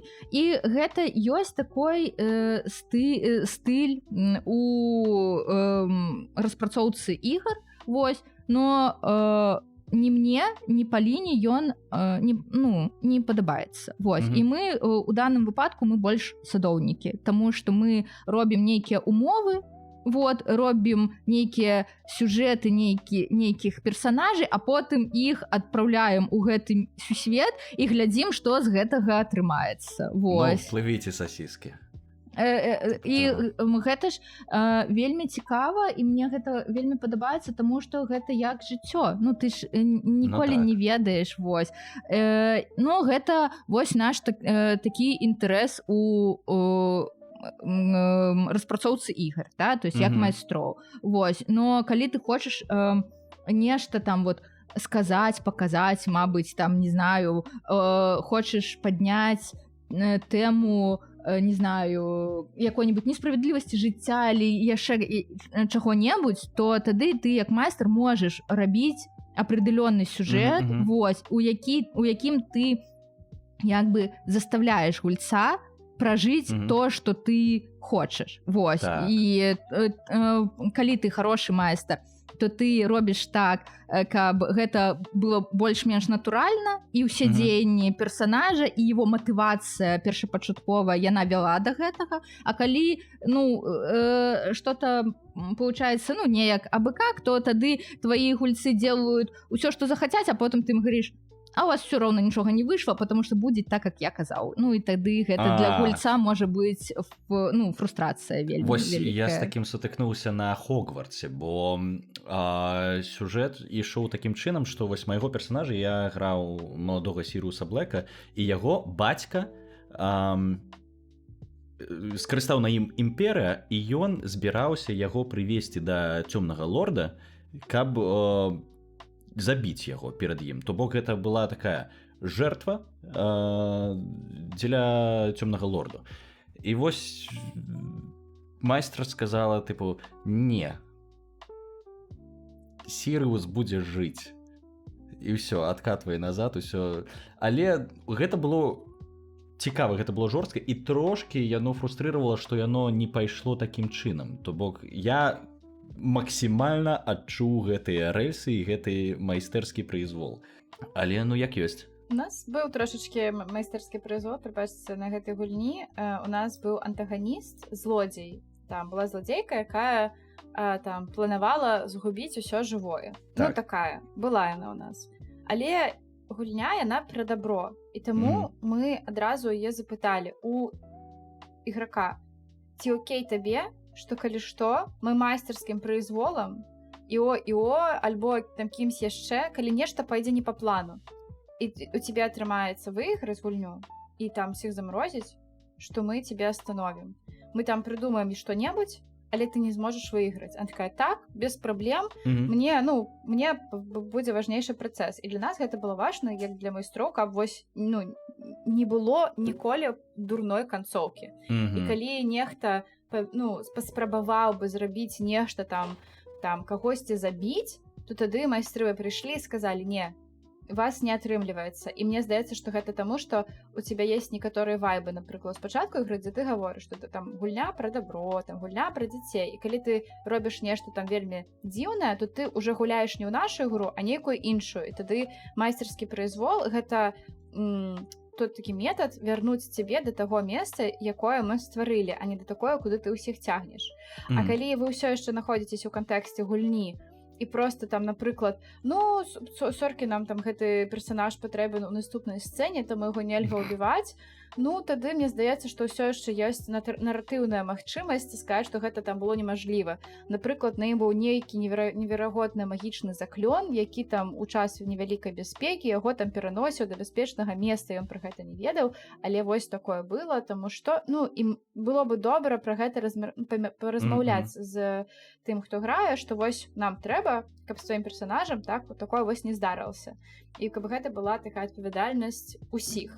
Вось, таму гэта нармальна такое выкарыстоўвацца, проста калі вы гэта абмеркавалі перад пачаткам. Окей. А ці скарысталіся вы такім майстэрскім прызволам на гэтай гульні? Не перад гульнёй абмеркаваць гэта з вось злодзейкай, але падчас гульні, напрыклад, што яна ўсё ж такі у яе атрымалася згубіць свет, і вы такія: ўсё, давай, адкатвай назад. Там мне здаецца, што ігракі ўсё зрабілі добра, і там майстэрскі прызвол толькі быў тым, што мы падкрэслі: так, вас атрымалася, вы ўсё добра зрабілі, там зіма ўстаноўлена, там але мы былі гатовыя да гэтага. Ясна. Ведаеце, я просто гэта не ўспрымаю як пра майстэрскі прызвол, таму што гэта ўсё, аб чым мы дамовіліся яшчэ на беразе, да? Вось, таму што гэта вельмі важна, і ў гэтым адрозненні, так, то, што мы гаворым, вось у нас вось такая ігра, і калі вы хаціце забіваць дзяцей, напрыклад, вам не трэба ехаць на нашу гульню, гэта не пра тое, і мы не будзем вам дапамагаць у гэтым. Калі вы паспрабуеце што-то з гэтага зрабіць, то абавязкова з'явіцца нейкая моц, якая вас остановіць. У нас там, не ведаю, на школе такія вось заклёны ляжаць, там магія такая, чары, што якая не дазволіць вам нікога забіць, напрыклад. Вось неяк так. І гэта вельмі важна. Это не так, што это зусім не кантралюемы свет. Вось. А калі гэта праісходзіць вельмі лагічна, ведаеце, што даже калі ёсць рэльсы, часам так бывае, што гульцы прыдумваюць нешта такое, што майстер не можа ім адмовіць. Гэта і для мяне гэта крытэрый добрага майстра. Калі ты прыносіш і кажаш: у мяне есть супер ідзея, і майстер такой: я не падумаў пра гэта супер. Окей, я адмяняю вось гэта, давайте рабіць так, таму што вы просто супер малайцы і вось прыдумалі супер. І у цябе получается яго вот убедзіць і данесці сваю думку і вось. І калі гэта вот такое сатворчасць такая, вот гэта прям Круто, кайф. Слухай, а было штосьці такое на гэтай гульні? А вось хтосьці з гульцоў прыйшоў і кажа: слухай, а вось давай зробім так, і ты такая: вау. Усё, гэта было Усё. пра гэта была Акрамя гэтага нічога і не было. Так, пра гэта собственно была наша уся вот гульня, про то, што мы глядзелі на то, што прыносяць гульцы і такі: супер, вось, вот тут ты пастараўся, прыдумаў класна, а вось тут, ну, яшчэ можна трошачкі нешта парабіць, таму што у нас усё было накірована на вось вот эту творчасць. Вось, да, так. Ігракі Клас. пагулялі добра, майстра не вінаваты, таму што не мешалі. Просто ўсё... Майстры малацы, што зрабілі такую сістэму. Вось. Сапраўды. Цябе, Валік, што ўразіла? Мяне што ўразіла? Слухай, такім пытаннем я хачу перайсці трошкі да гісторыі майго персанажа і пастараюся гэта зрабіць коротка, бо я трошкі яе кранаў. Але да мяне прыходзіць Пол і кажа: слухай, хочаш пагуляць у багаты ўнутраны свет? І кажа, ёсць тут...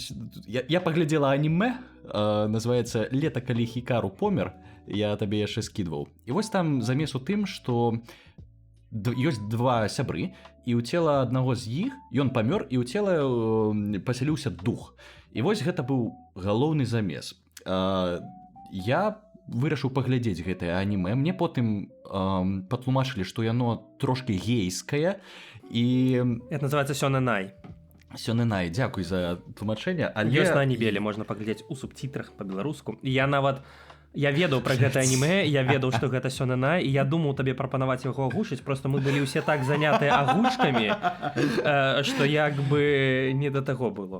Што, агучым? Пол, будзеш глядзець на беларускай? Магія гульні. Магія гульні. Так, конечно, агучвайце, ўсё дапамажу, ўсё, што там трэба, ўсё зраблю, агучвайце. Карацей, я вырашыў яго паглядзець, і спачатку я ідэю не ацаніў, бо я думаў, што я буду гуляць хлопца, які вось не той, у каго ўсяліўся дух. Але потым я кажу, што слухай, мне было б цікава пагуляць у таго, у каго ўсяліўся дух, і Пол кажа: ну так я ж пра яго і казала. Агулам я потым паглядзеў анімэ, но у мяне ў галаве ўсё ж такі адклалася ідэя, што мне будзе складана гуляць такога персонажа, і мне будзе не вельмі цікава. Таму я больш яго перанакіраваў у напрамак фільму «Знаёмцеся, Джо Блэк». Калі вы памятаеце, калі вы ведаеце. Так, вельмі шмат Чел падобнага помер. было.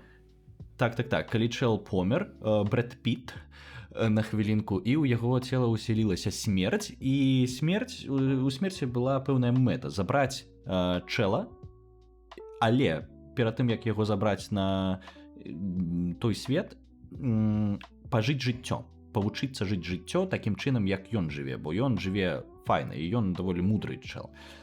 І вось я трошкі змяніў кірунак у гэты бок, і мне было цікава і дзіўна на самой гульні, бо у мяне быў план на гульні гэта вось пачыліць, смачна паесці, пагуляць, паглядзець на гэтыя прыгажосці месцы і гэтак далей. То бок у мяне не было вялікіх планаў на гульню. У мяне было некалькі мэт, тыпу вось пажыць і простымі чалавечымі радасцямі вось падпітацца як духу ў целе чалавека, знайсці некую магчымасць застацца ў гэтым целе паболей, ды і ўсё.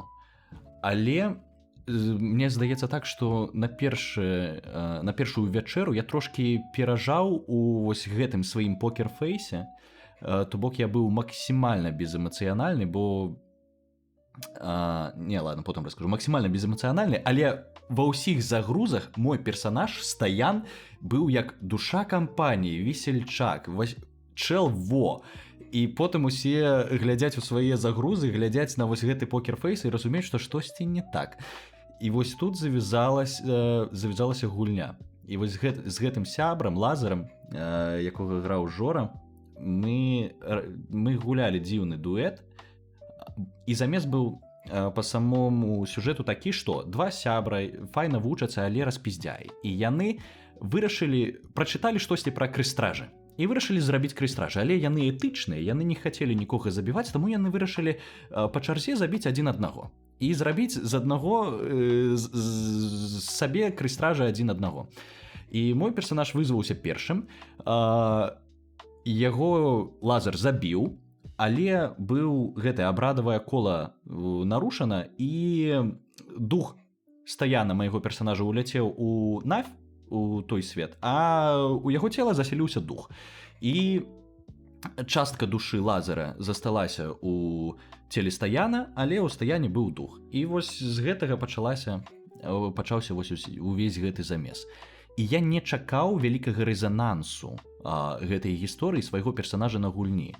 Але Мы таксама не чакалі. Але я быў прыемна здзіўлены, калі апынулася, што значная частка гульцоў так ці інакш, але пагуляла ў стаяна. Пагуляла вось у гэты сюжэт, штосьці там рабіла абрады, каб выратаваць і гэтак далей. І шчыра кажучы, я быў прыемна здзіўлены. І мне здаецца, тут шмат чаго склалася, бо канцэпт, які прыдумала Пол, імя, якое прыдумала Пол вось гэтым састаянам, гэта быў мем, і гэта засталося мемам. І шмат... Не прыдумала, а прыдумалі ўсё ж такі, гэта мы ўдваіх рабілі, просто я прыходзіла... У траіх, бляха, з Жорай.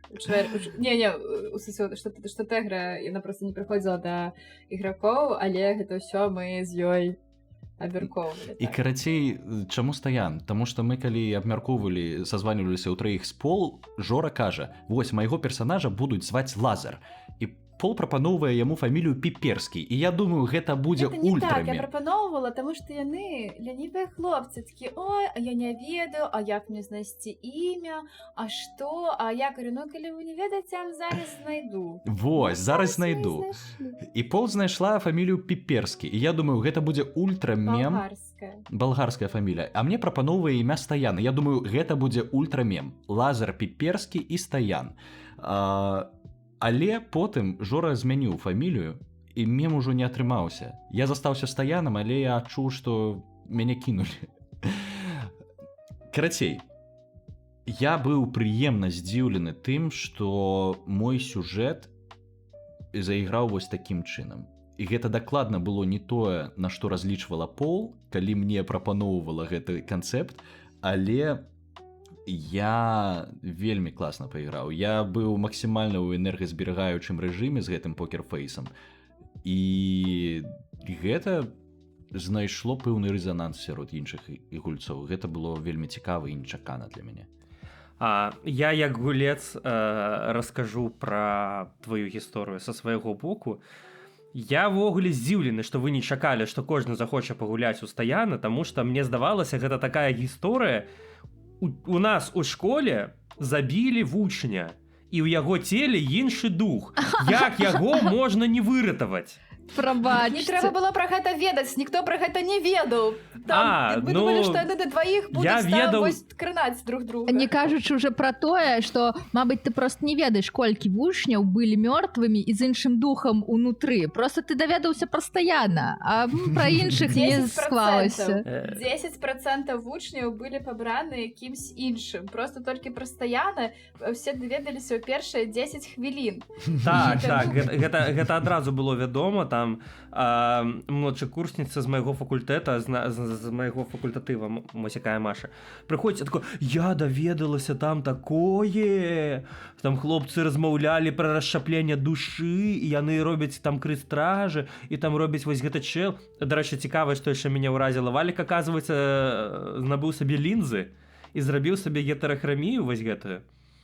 А гэта было таму, што ў мяне дух, бляха, ў целе. Ну, гэта ты прыкольна прыдумаў, просто калі хтосьці падышоў і сказаў, дзе гэты стаян, у яго яшчэ гэта, гетарахрамія, і я такі думаю, ну гэта дакладна не Валік. А потым глядзіць мне ў вочы такі... Так, я такі думаю... Стаян, які быў гетара. Точно не Валік. Так. Гетара-стаян, гэта не пра Валік. Дык вось. карацей, але конечно, мяне там сюжэтныя штукі там паўражвалі, там былі прыкольныя з майго пункту гледжання, мне спадабалася па гульні рабіць свой гэты эліксір. Вось, гэта в выніку па суці не зелля, а эліксір, таму што яно дало бафы. Але неважна. Мяне ўразіла падрыхтоўка некаторых гульцоў. Ёсць адзін наш сяброўскі падкаст, які мы ўвесь час згадваем, гэта каласы пад сябром шыі. Рабяты размаўляюць пра штучны інтэлект, пра AI, вось гэта ўсё. Дык вось на гульні, ну вы, напэўна, як майстры, все і так ведаеце, я пра Макара кажу, які прынёс гэты з сабой посах, які офігеть як дзейнічае, то бок чэл узяў сабе кантролер Raspberry Pi, гэта такі міні-камп'ютар. Ён упіхнуў яго фізічна ў свой посах. Вось, закінуў туды LLM-ку, то бок нейронку, якая расшифроўвае тэкст. І, то бок, ну, і таксама яго посах чыста фізічна мог тыпу пускаць пару і мог дымку нейкую, і мог там свяціцца рознымі колерамі.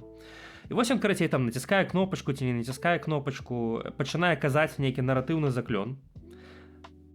Яго гэты Raspberry Pi расшифроўвае яго словы, і потым праз інтэрнэт, там потому што тэлефон падрублены да інтэрнэта, ён дасылае гэта ўсё ў чат GPT з заданым промптам, што, маўляў, ты там чараўнік, там такі-сякі, вось у цябе ёсць такія рычагі кіравання, скажы, які эфект мусіць быць на посаху, і чат GPT вяртае у гэтую малінку каманды кіравання гэтым посахам, і посах пачынае выдаваць эфекты абсалютна рандомныя, нечаканыя, але якія нібыта ў нейкім чынам мусіць адпавядаць таму наратыўнаму заклёну, які кажа гэты чэл. І я гэта ўсё слухаю, і я такі вау, я так уражаны. Гэта так чэл запарся, гэта так прыкольна, гэта было. Мне здаецца, што яно выглядала не так уражваюча і не так крута, як калі ты ведаеш перад гісторыю і падмурак таго, як гэта працуе, таму што я такі слухаю, блин, супер. Я быў прыемна Я табе ўражаны. больш скажу. Так, гэтага хлопца граў Денис, і Денис быў разам са Стаяном, Лазарам і іншымі хлапцамі і дзяўчынкамі на факультэце тэхнамагіі. І менавіта ён прывёз усялякія кантролеры, усялякія паяльнікі і ўсе гэтыя рэчы, што зрабіла шмат антуражу, што зрабіла вось тэхнамагічны кружок тэхнамагічным кружком. І менавіта праз яго. То бок ён рэальна праз антураж, праз сваю адданасць зрабіў вось тэхнамагічны факультэт. Макар гэта, дакладней Денис, гэта ўвогуле, я так зразумеў, вельмі цікавы чалавек. Я з ім размаўляў ужо, калі мы з гульні выйшлі, там на тэму, напрыклад, алкаголя. Я кажу, ну што я там, напрыклад, вось пра сябе кажу, я там амаль не п'ю, ну там магу там штосьці дзесьці, але агулам, ну не. Вось, і ён адказвае, а я п'ю толькі на мерапрыемствах, якія прысвечаны распіццю алкаголя. То бок, калі ты мяне паклічаш піць піва, папіць піўка, я не пайду. Але калі ты мяне паклічаш накідацца ў хламіну, канешне, я прыйду. І таму што... Чаму? Таму што кожнай справе трэба аддавацца цалкам. І вось ён гэта мне расказвае, такі думаю, блин, ну ты сапраўды кожнай справе аддаешся цалкам. Як же круто. Это так уражвае просто. Конечно, шаманы мяне ўразілі, гэта было забаўна, таму што мы ўсе як бы на абрадчыцкім факультэце, але мы кожныя, я зразумеў, гэтыя абрады зразумелі па-рознаму. І тое, што там былі шаманы, гэта для мяне было вау, як круто. Вось, было забаўна, гэта вельмі такі ўсе... Так і павінна было быць, так. Гэта не вы зразумелі, гэта было адно з майстерскіх віжана паказаць, якой розная бывае магія ў залежнасці ад таго, адкуль ты. І чым больш такіх відаў людзей з розных краяў, тым больш ты разумееш, якія мы ўсе розныя, але ўсё ж такі пра адно.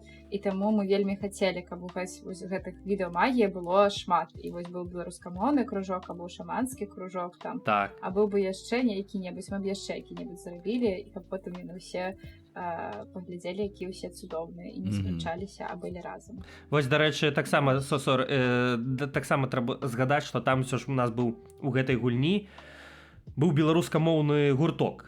Вось, і беларускамоўны факультатыў, дзе мы там тыпу вывучалі магію слова і што вось мова заклёна вельмі залежыць, бо калі гэта твая родная мова і ты на роднай мове робіш заклён, ён тыпу мацнейшы. Так, ён становіцца мацнейшы. І ў мяне былі бафы на магію, калі я там кажу па-беларуску, напрыклад. Гэта было забавна.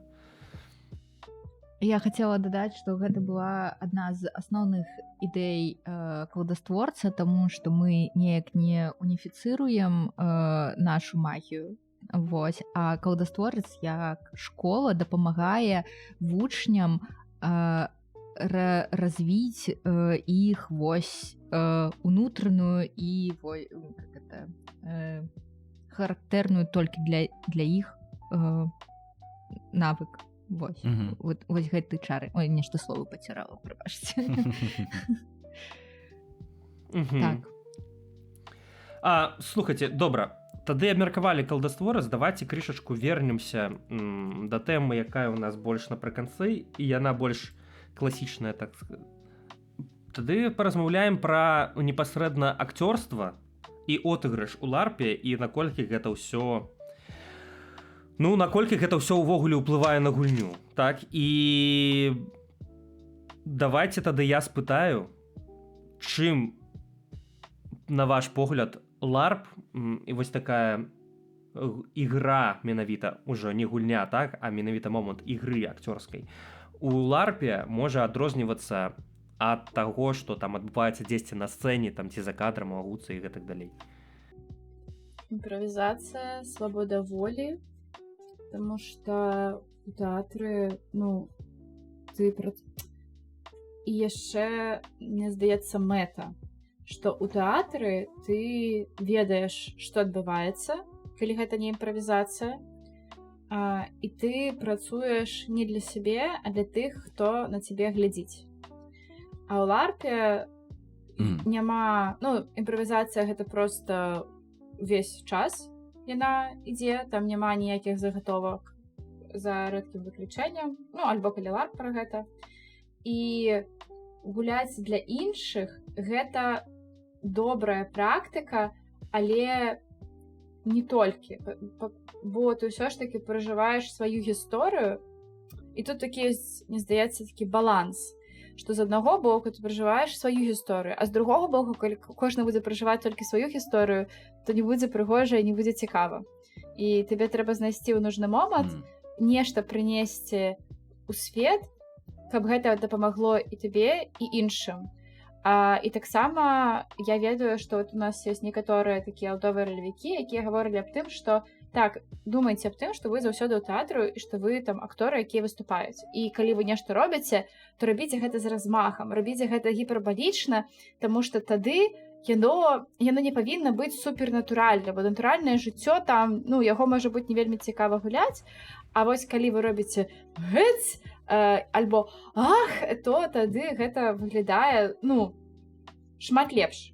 З другога боку, калі кожны першы галоўны герой, то тады ўсё ператвараецца ў белыя саветы нон-стоп. Белыя саветы — гэта калі вы размаўляеце не для таго, каб вырашыць праблему, а для таго, каб паразмаўляць. Вы можете там 5 гадзін сядзець і нічога не павырашаць. Вось. І калі там кожны першы галоўны герой, то атрымаецца, што, ну, кожны выступіў, паказаў сябе прыгожага, ну, на тым і разышліся. І вось пошук гэтага балансу і таго, якіх тых, хто прыязджае на ігры, ігракоў, і як яны дзейнічаюць, ну, вось мне здаецца, што гэта і пра баланс, і, канешне, гэта падобна да тэатру, але гэта ўсё ж такі розныя рэчы. Вось такі канцэптуальны момант. Ну, я вось падкрэслю у цябе одну фразу там пра... Ну, па-першае, там пра, што не можа быць кожны там галоўным героем і сябе яго уяўляць, але важнейшае гэта тое, што трэба не спрабаваць у жыццё, а як бы павялічваць, так, гіпербалізоўваць тыя там ці іншыя пачуцці. Я б сказаў, яшчэ дадаў, што гіпербалізоўваць, напэўна, можна матывы яшчэ. То бок, і характары агулам, рысы характару. Таму што я думаў, напрыклад, свайго персанажа зрабіць крышачку з гаўніцой. І ў мяне не атрымалася. То бок, яно я ў сябе ўнутры ведаў падтэкст, што ў мяне персанаж можа быць крышачку з гавніцой. Але гэтага не было бачна, гэтага ніхто не заўважыў, таму што лагічна, калі ты з гаўніцой крышачку, ты тыпу згаджаешся на словах, кажаш адно, думаеш пра іншае. І як бы я-то згуляў, я зразумеў, а ніхто іншы не зразумеў, што я бы насамрэч з імі не згодны. Ну, гэта той момант, які я, напрыклад, для сябе не дапрацаваў. То бок я зразумеў, што гэты момант ён не зусім працуе. То бок што калі ты хочаш быць з гавніцой, ты мусіш быць прям з гавніцой нармальна. То бок гэта гавніца мусіць вылазіць. Ведаеш, калі ты парэфлексаваў, і у тебя в галаве ты такой, ха-ха, а ўвогуле я злодзей, і тебе гэта спадабалася, ну, значыць, гэта спрацавала. А калі ты эфектыўнасць мераеш па тым, ці зразумелі гэта іншыя людзі ці не, то тады гэта так, неэфектыўна. Але гэта, ну, не заўсёды кейс. Калі ты сам у сябе пайграў, гэта вельмі багаты ўнутраны мір, і ты быў задаволены, то супер. Гэта пра тое ёсць, і ты, каму гэта якраз такі падабаецца ў гульні. Я да таго, што гэта не правяло ў выніку да тых ці іншых дзеянняў, і гэта не правяло да таго, як мяне счыталі іншыя персанажы, і ў выніку я як бы ўзаемадзеянне з іншымі гульцамі, яно змяніла мой характар па выніку.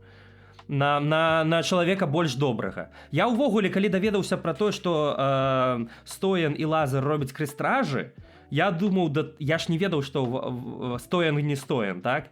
Спачатку. Я думаў, што яны проста тыпу муцяць нейкія муткі. Я-то думаў падысці да іх і сказаць, чувакі, а я гэта магіяй валодаю вогненнай, вам там абратчык не патрэбны, можа там яшчэ што-небудзь зрабіць.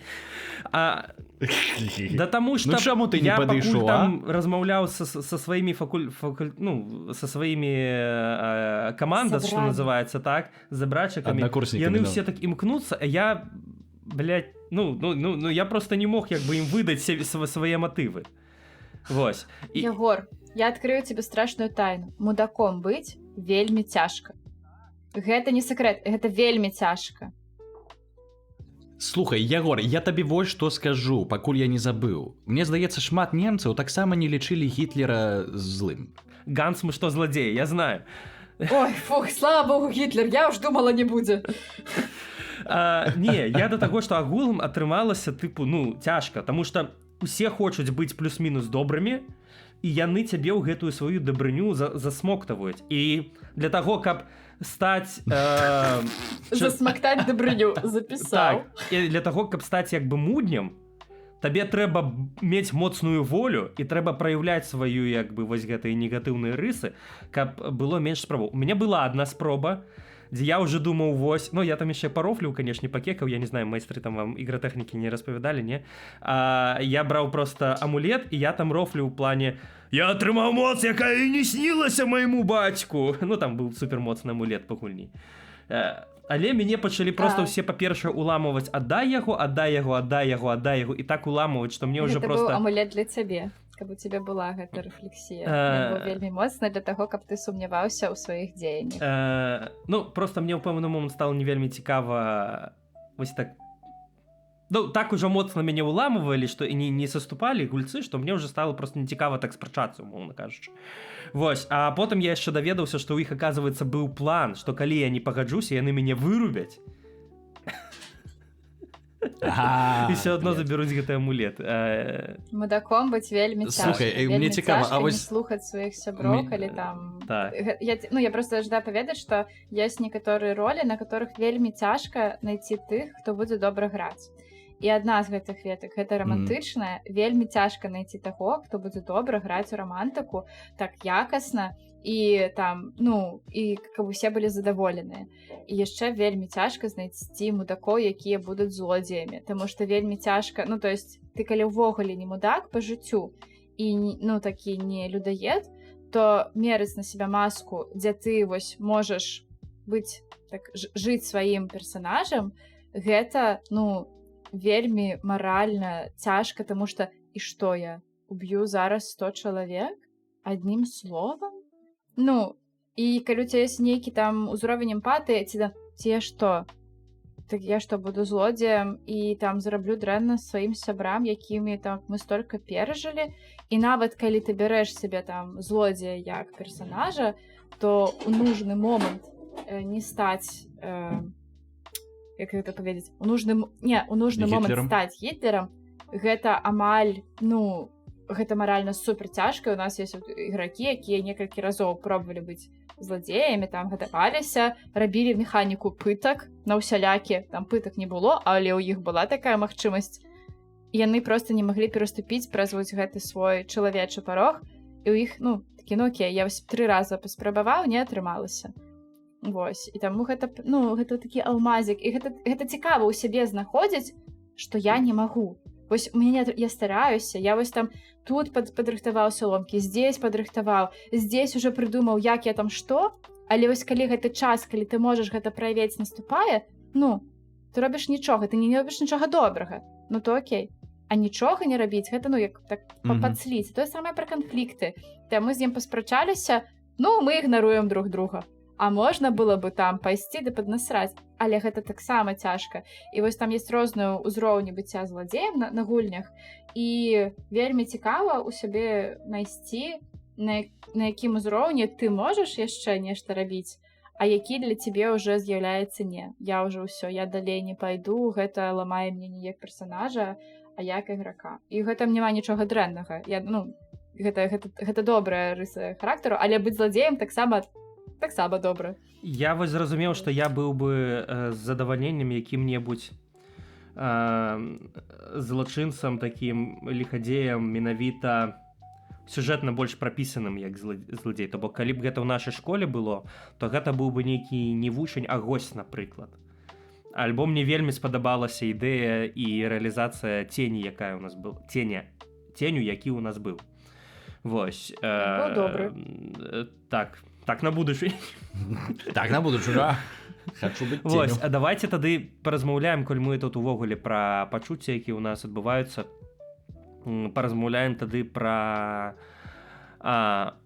рэальнасць пачуццяў у ігры і у ларпе, і пяройдзем адгэтуль у тэму вось нейкіх адхаднікоў, напрыклад. Гэта той спіс пытанняў, які я з чатам GPT састаўляў, але гэта тая частка, якая мяне самога вельмі цікавіць, за якой я назіраю. Гэта вось эмоцыі ў ролевых гульнях.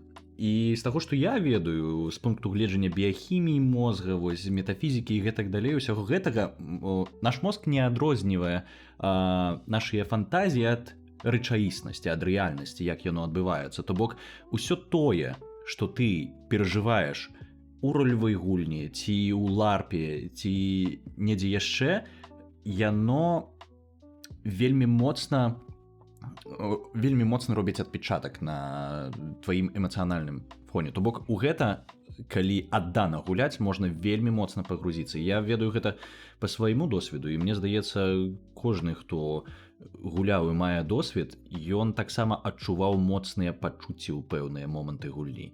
І мне здаецца, гэта вось менавіта праз гэтую самую біяхімію. І калі ты, Паліна, расказвала пра сяброў, з якімі вы пазнаёміліся яшчэ тады, 10 ці больш гадоў таму, і прайшлі праз ролевыя гульні, праз ларп, я проста уяўляю, наколькі гэта моцна звязвае людзей. Бо вы разам прайшлі праз столькі сюжэтаў, праз столькі сітуацый розных, якія зрабілі вас бліжэй.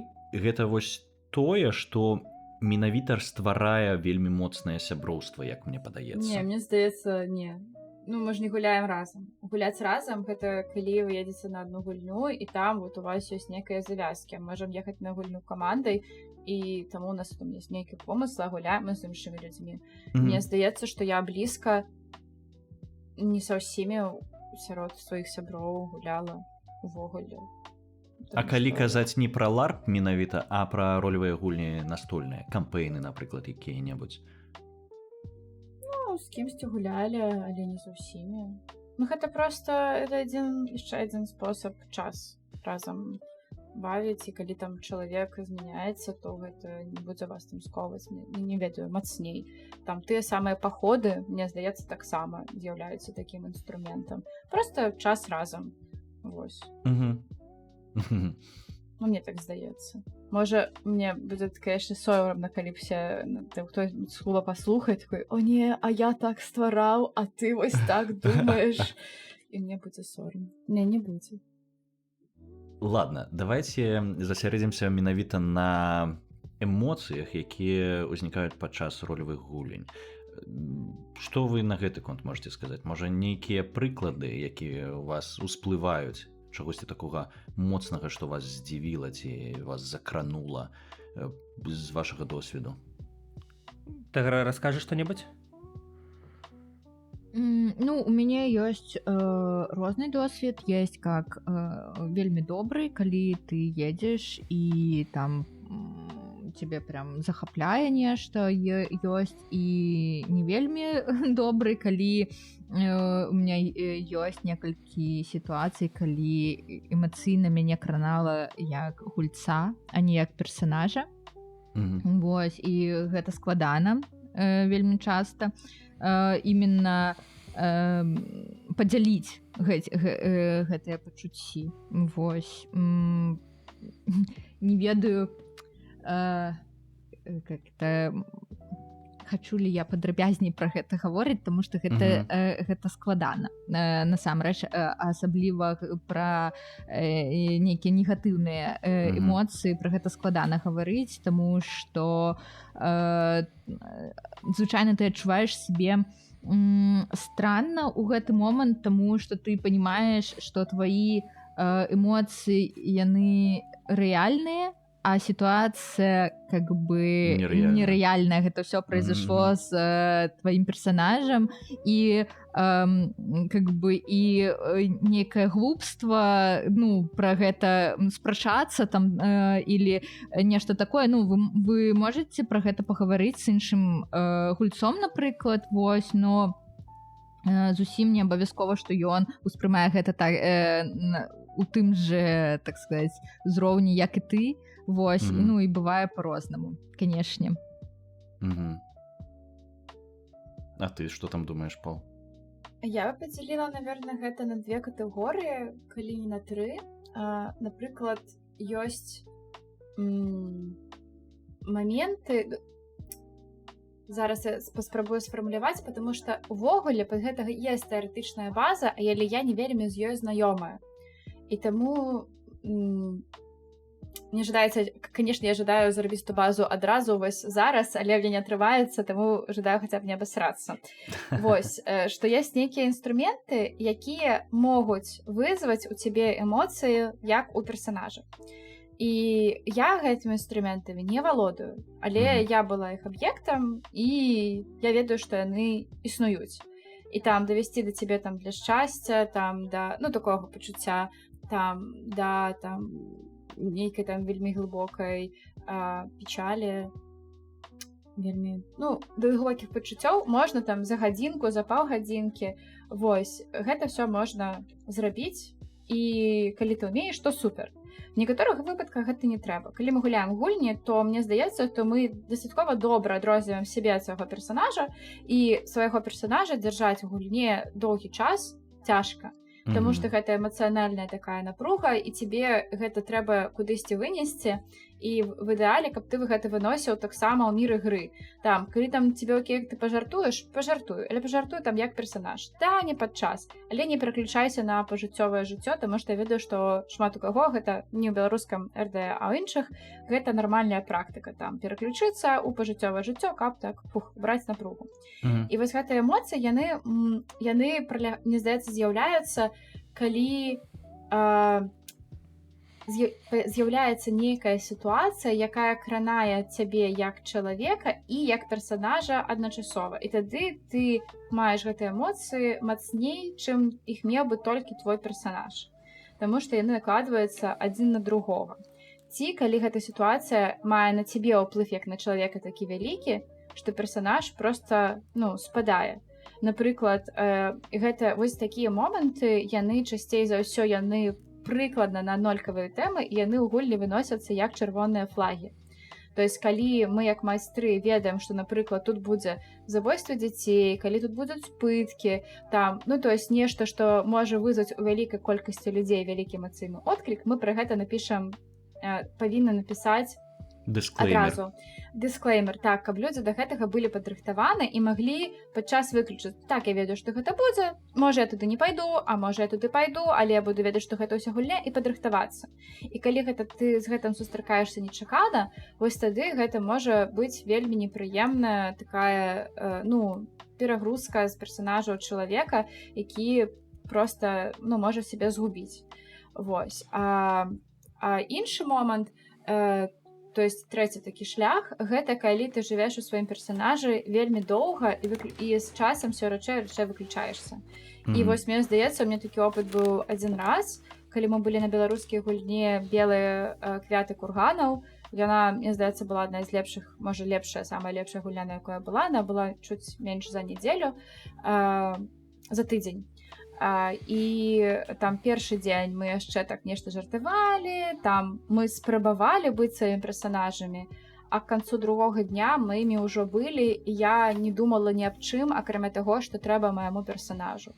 Што вось мы пайдзем, тут хто будзе варыць кашу, а што мы будзем зрабіць з вялікім злом, а што я думаю пра вялікае зло, а хто пайдзе там збіраць ягады і гербату, і ў цябе в той момант міксуецца пажыццёвае жыццё, што трэба рабіць, і жыццё твайго персанажа такое, другога больш не існуе.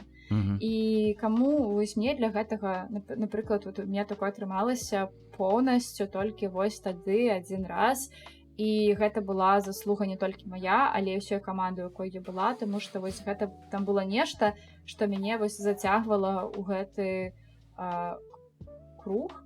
І гэта быў неверагодны экспірыенс. А вось тыя моменты, калі ты испытываеш яркія эмоцыі з персанажам у якіх-то там краткіх выпадках, такое бывае часцей. Вось. Хацеў згадаць, што на гульні ў нас, здаецца, нешта падобнае было. Вось калі мы там кажам пра трыггеры і вось такія штукі, калі твайго сябра Валік Лазара пачалі закоўваць у ланцуг. Вось. Мяне, шчыра кажучы, гэта не... Напэўна, калі б я б там быў вучнем, можа, мяне гэта не ўразіла. Я быў у персанажа, які з гаўніцой, у маім разуменні, для якога мэта важней за сродкі. Таму мяне... Я у моманце, па-першае, я разумеў, што гэта гульня, і як персанаж я разумеў, што я на гэта мушу рэагаваць, пафігістычна. Трэба, калі гэта эфектыўна, мы так працуем. Вось. Але я потым пасля гульні даведаўся, што, аказваецца, кагосьці гэта прям трыгернула. Я думаў, людзі адыгрываюць персанажаў, а аказалася, што вось кагосьці гэта тэма трыгернула, таго, што там вучні закавалі ў гэтыя самыя кайданкі і пачалі над ім нейкую магію рабіць, ператвараць яго ў пашвару. Паказальна. Так, быў такі нечаканы трыгер, але тут, ведаеце, складана неяк з гэтым быць, бо гэта была частковая імправізацыя, было складана даведацца, каму гэта трыгер. Мы гэта абмеркавалі. Так. Калі гэта імправізацыя, тое, што робяць ігракі, мы проста гаворым аб тым, што гэта не норма. І калі там персанажы гавораць, што за гамон, вось гэта нармальная рэакцыя. Таму што нават, якім бы ты не быў з гаўніцой, то как бы так прыніжаць другога вучня, гэта не з'яўляецца нормай. Ты такой, окей, гэта не норма, я гэта разумею, але я не жадаю там на гэта неяк адказваць. Але хоць якая-небудзь рэакцыя, так, она павінна быць. І для кагосьці гэта не трыгер, супер, значит, нам пашанцавала. А для кагосьці трыгер, мне здаецца, што так, такой сітуацыя была бы добра, калі б яе не было, таму што наша гульня была ўсё ж такі пра добро. Вось. І в такіх момантах ставіць дзіця на калені і наказваць яго публічна, калі ты настаўнік, я разумею, чаму гэта можа трыгерыць чалавека. Таму што калі б гэта такое было ў сапраўдным жыцці, я б там не ведаю. Мне здаецца, я б там усіх раз'ябала проста. Я згодна пра такога сапраўднае павінна жыццё. не быць. Так. Гэта ўсё цяжка падгадаць, вось таму Такое здараецца. такое здараецца. Мне тут хочацца перайсці да наступнага пытання, якое я сабе памеціў, і яно тычыцца бліда. Пра блід я даведаўся пра гэты тэрмін гэтым летам, калі я ездзіў на Disco Elysium. І блід сам па сабе, наколькі я зразумеў, гэта адчуванне такой маральнай ды эмацыйнай пустаты пасля гульні. То бок, вось дафамінавая яма нібы. І Увогуле Disco Elysium, на які я ездзіў, з майго невялікага досведа ралявых гулень, ён стаіць вось на самым топе, бо гэта гульня, якая рэальна вельмі моцна мяне кранула, штурханула, вось павадзіла мяне мордай па зямлі, і я застаўся вельмі ўражаны і вельмі шчаслівы праз тое, што я пра гэта даведаўся. Бо сама па сабе гульня, мы прыехалі ў сераду, у сераду і ў чацвер былі воркшопы, і ў чацвер вечарам мы пачалі гуляць. І вось гульня цягнулася да вечара суботы, і ўвесь гэты час амаль увесь гэты час быў у персанажы. То бок у мяне былі невялікія моманты, калі я выходзіў неяк у пажызняк, каб вось аддышацца. І трэба адзначыць, што гэта было таксама даволі інтэнсіўна. Нават калі я рыхтаваўся да гульні, у майго персанажа былі такія пункты, як лідарства. Яму было патрэбна, ён павінен быў быць лідарам свайго такога рэп-гуртка умоўнага гэтай рэп-банды. І умовы былі такія, што амаль усе ў гэтым рэп-гуртке яны супраць майго персанажа. У нас ёсць біф. І гэты біф, калі я да яго рыхтаваўся, я сабе амаль звёў нават яшчэ перад гульнёй, і мне было складана ў гэта гуляць. І, дарэчы, Даша, якая Сільф, яна ездзіла з намі, яна была вось у гэтай рэп-бандзе, і яна была адным з тых, у каго па гульні біф з маім персанажам. Але па-за гульнёй Дашу падышла да мне, спытала, як ты, слухай, давай, можа, штосьці дамовімся, мне гэта зробім так, каб тебе было лягчэй, за што я вельмі ёй удзячны. Яна шмат мне такім чынам дапамагла, калі яна трошкі збавіла гэты градус, які быў прапісаны у прадысторыі.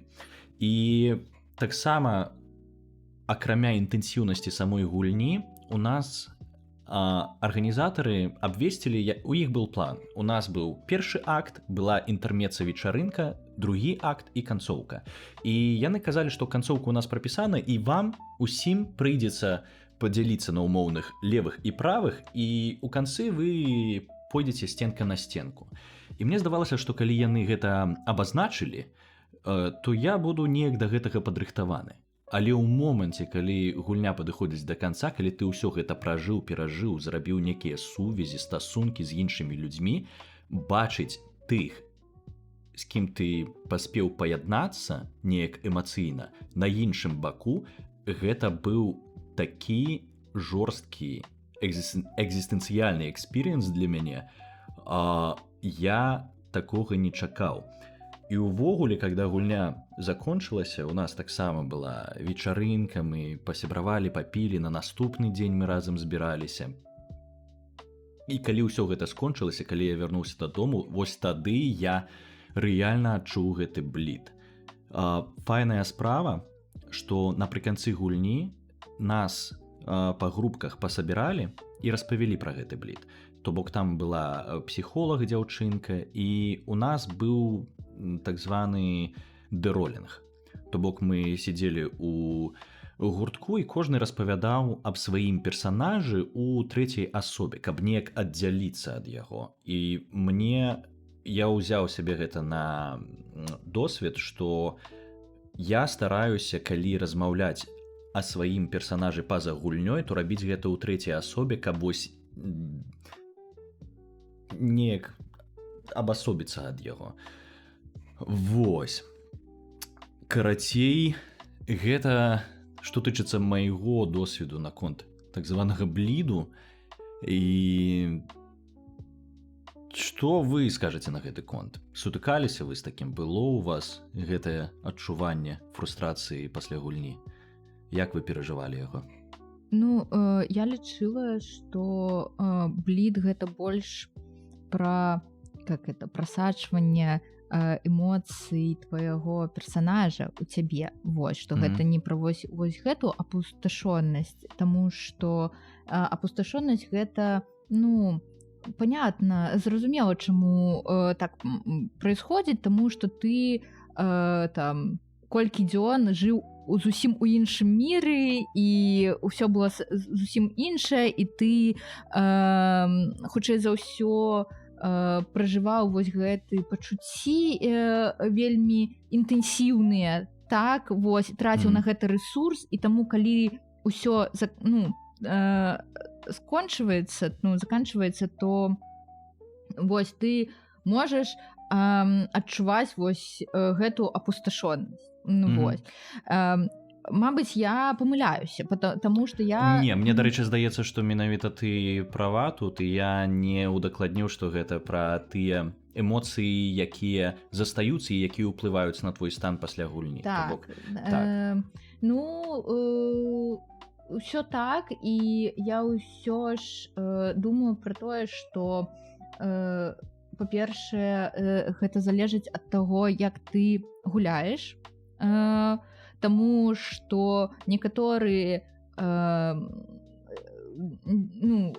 пагружаюцца ў сваю роль і адчуваюць сябе персанажам, а некаторыя як бы апранаюць сябе у персанажа, і ты увесь час как бы назіраеш за гэтым со стороны, ты ўсё делаешь, так, і як бы назіраеш. І мне цяжка, таму што, я вось так гуляю, напрыклад.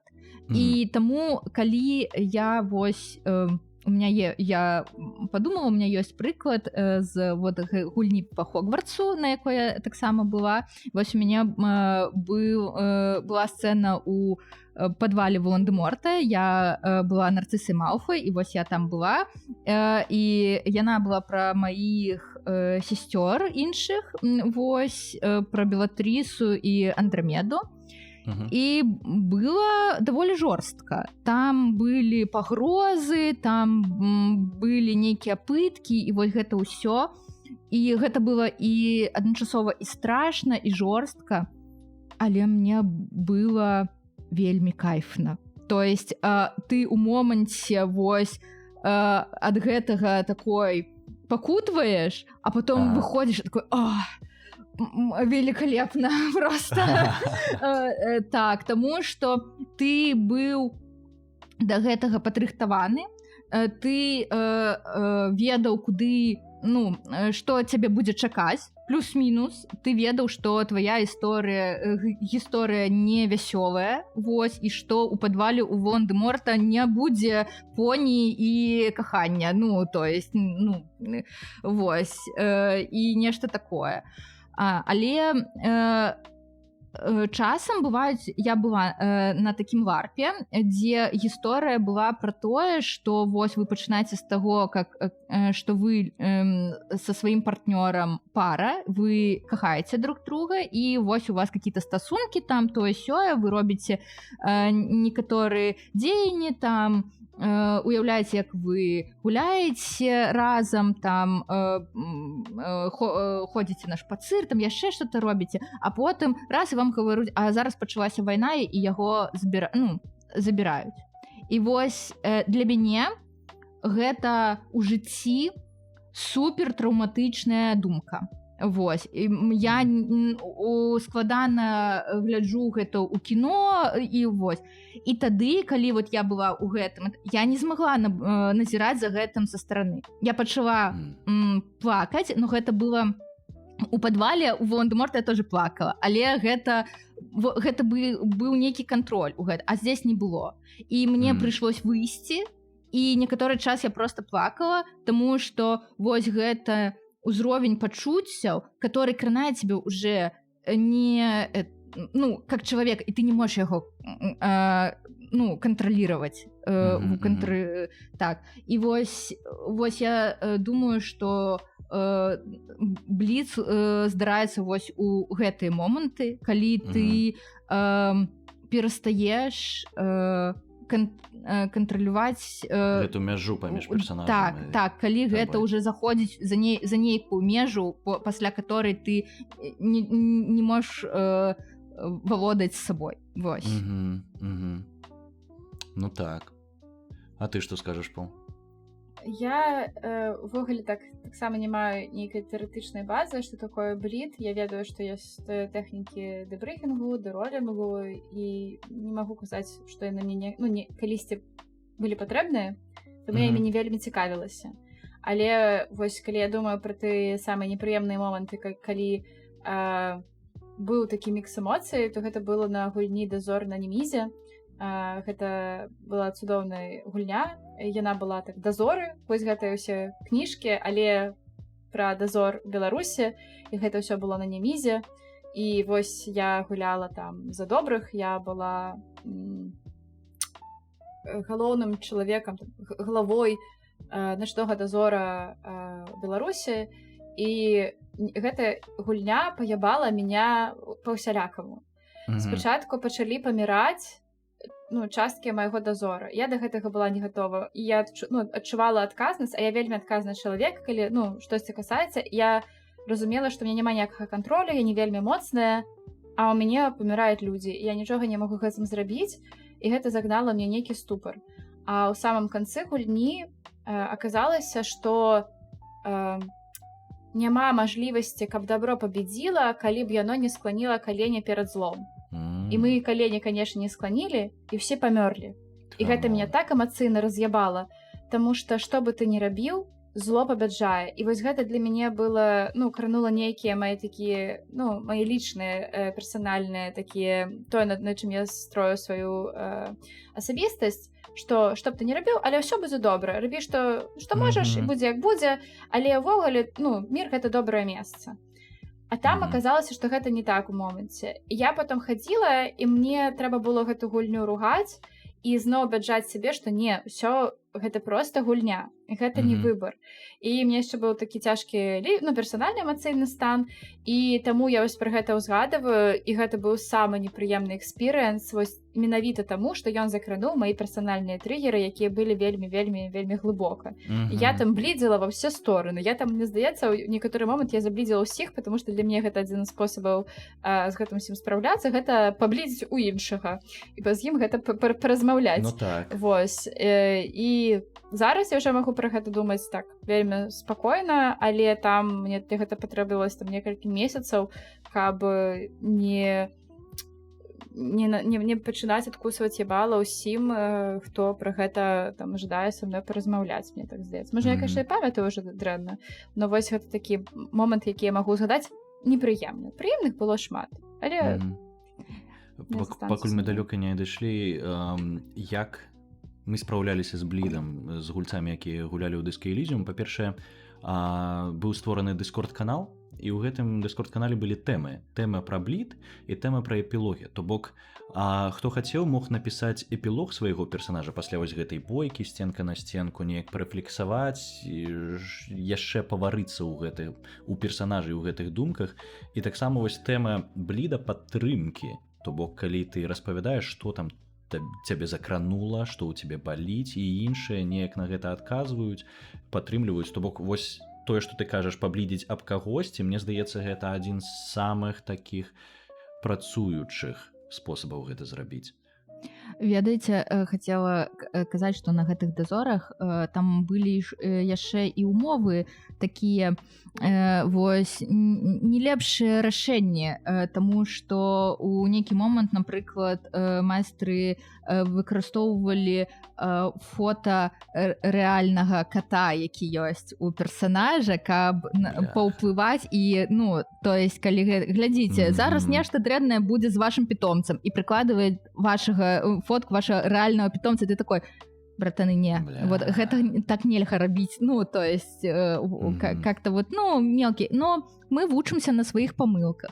То бок механізмаў выхада, вось той же Хогвартс, на якім я была, ён скончыўся для мяне недобра, вось, і закрануў мяне як чалавека.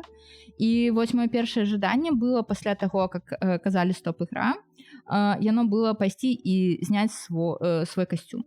На жаль, я прапусціла і з-за гэтага вось фінальную частку, там вельмі важную, але з другого боку я не жалею, таму што вось мне было важна. Я вельмі хутка пайшла да сябе і стала распранацца, здымаць парык, вось, і пайшла ў душ проста, каб паняць, што ўсё, гэта закончылась, гэта больше не пра мяне, вось, што ёсць я апрану сваё адзенне звычайнае, вось, і вот гэта гісторыя, яна вось Так скончылася, ну і ладно. А яшчэ у беларускім РД для дролінгу собственно існуе вось пасляігравая п'янка, і вельмі важна, каб ігра скончылася у ноч суботы, каб суботы на нядзелю вы маглі правесці у размовах і вось у рэлаксе, так, таму што гэта вельмі важна, каб вы маглі паабдымацца, паразмаўляць, каб те, з кім у цябе быў нейкі канфлікт, вы такі братан, бро, в общем, усё добра, да, абдымемся, ну і тады гэта дапамагае. Ну так, дакладна, гэта важная частка. Ну, у меня не было таких проблем, про якія вы расказваеце, у меня пакуль была одна игра. У цябе ўсё наперадзе, твоя... Та, твоя жопа яшчэ табе чакае. З яе дапамогай ты зразумееш сябе трошачкі лепш. Ну, вось калі мы кажам там пра акцёрства і пра гэта ўсе штукі, мы ж раней, здаецца, з Вальсам закраналі гэтую тэму. Я вельмі спакойна адасабляю сябе ад персанажаў, якіх я агучваю, напрыклад, і ад якіх я іграю. Адзінае, што я падчас гульні зразумеў, што мне, ну, цяжка 24/7 знаходзіцца ў ролі ў вобразе, і цяжка ўвесь час размаўляць з людзьмі. Я рабіў перадышкі проста. Я ішоў у пакойчык, палежаў, адпачнуў, падумаў пра штосьці. Всё, пайшоў нанова. Вось неяк так яно было. Таму у мяне не было нейкай праблемы там выхада з ролі, там ці яшчэ штосьці. А з аднаго боку, з іншага я проста, ну, 1,5 дні ўсяго было. Мне здаецца, гэта яшчэ не супер там доўга. Вось каб тебе так моцна... Так это і пра тэмат. Это і пра тэмат. Тут не было цэлі, каб у цябе былі моцныя эмоцыі, і бо калі б яна была, мы бы па-другому рыхтаваліся. І, ну, мы гуляем дастаткова доўга там, ну, не супер доўга, колькі там, 12-10 гадоў.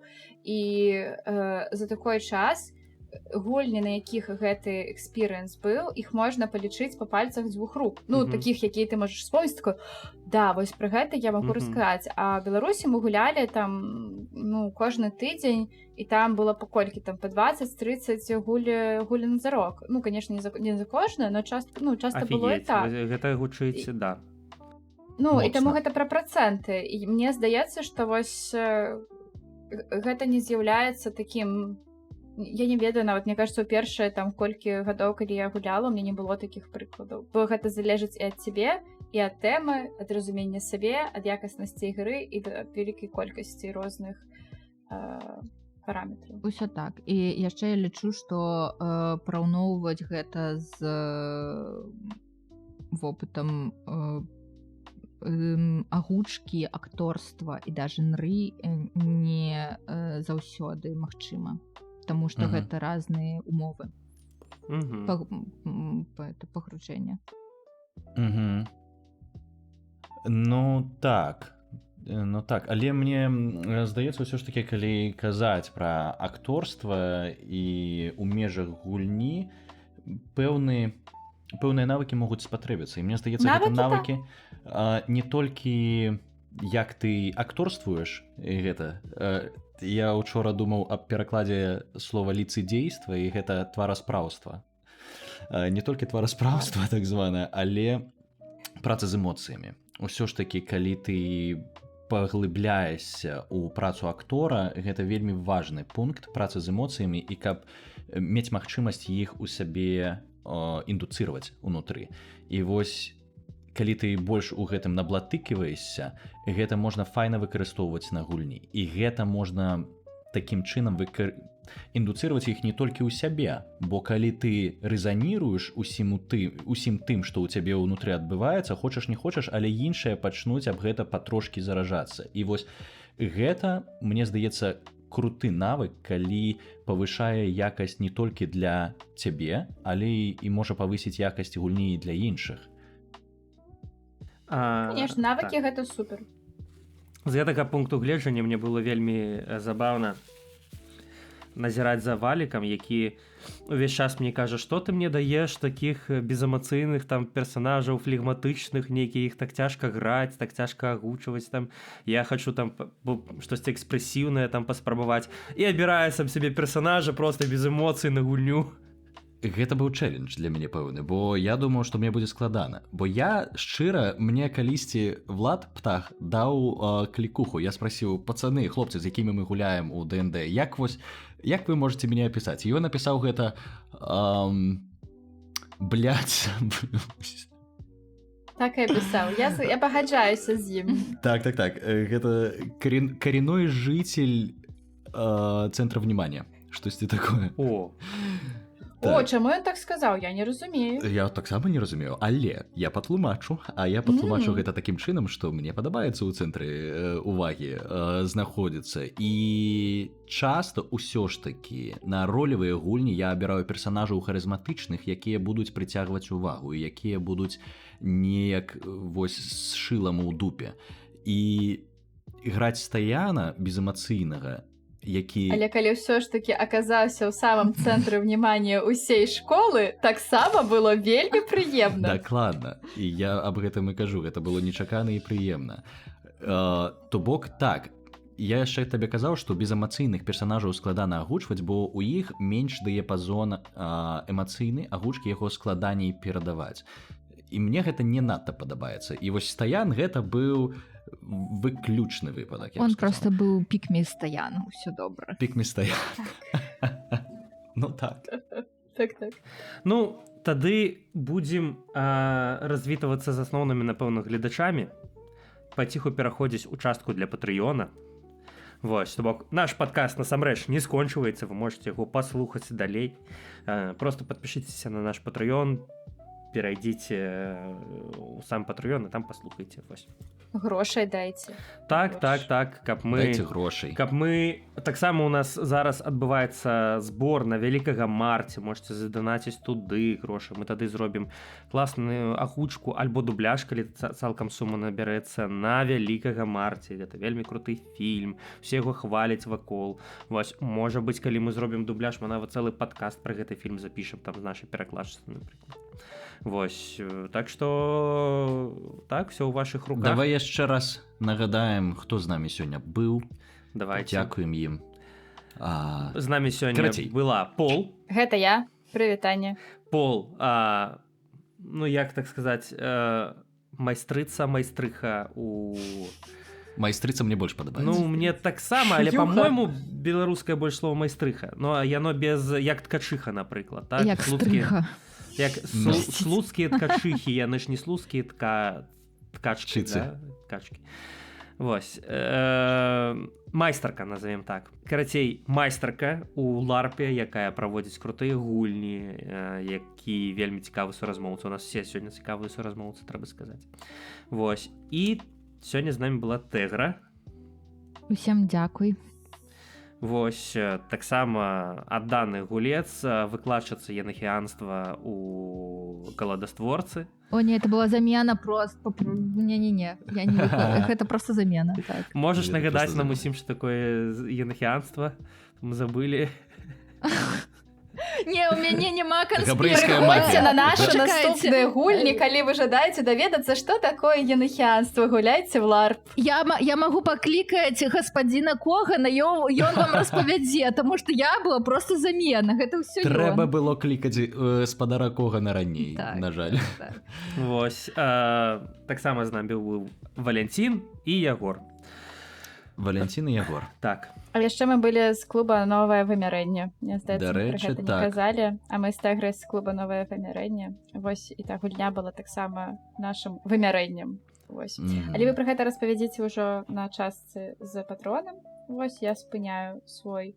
Дзякуй яшчэ раз, што завітала. Дзякуй, яшчэ пачуемся.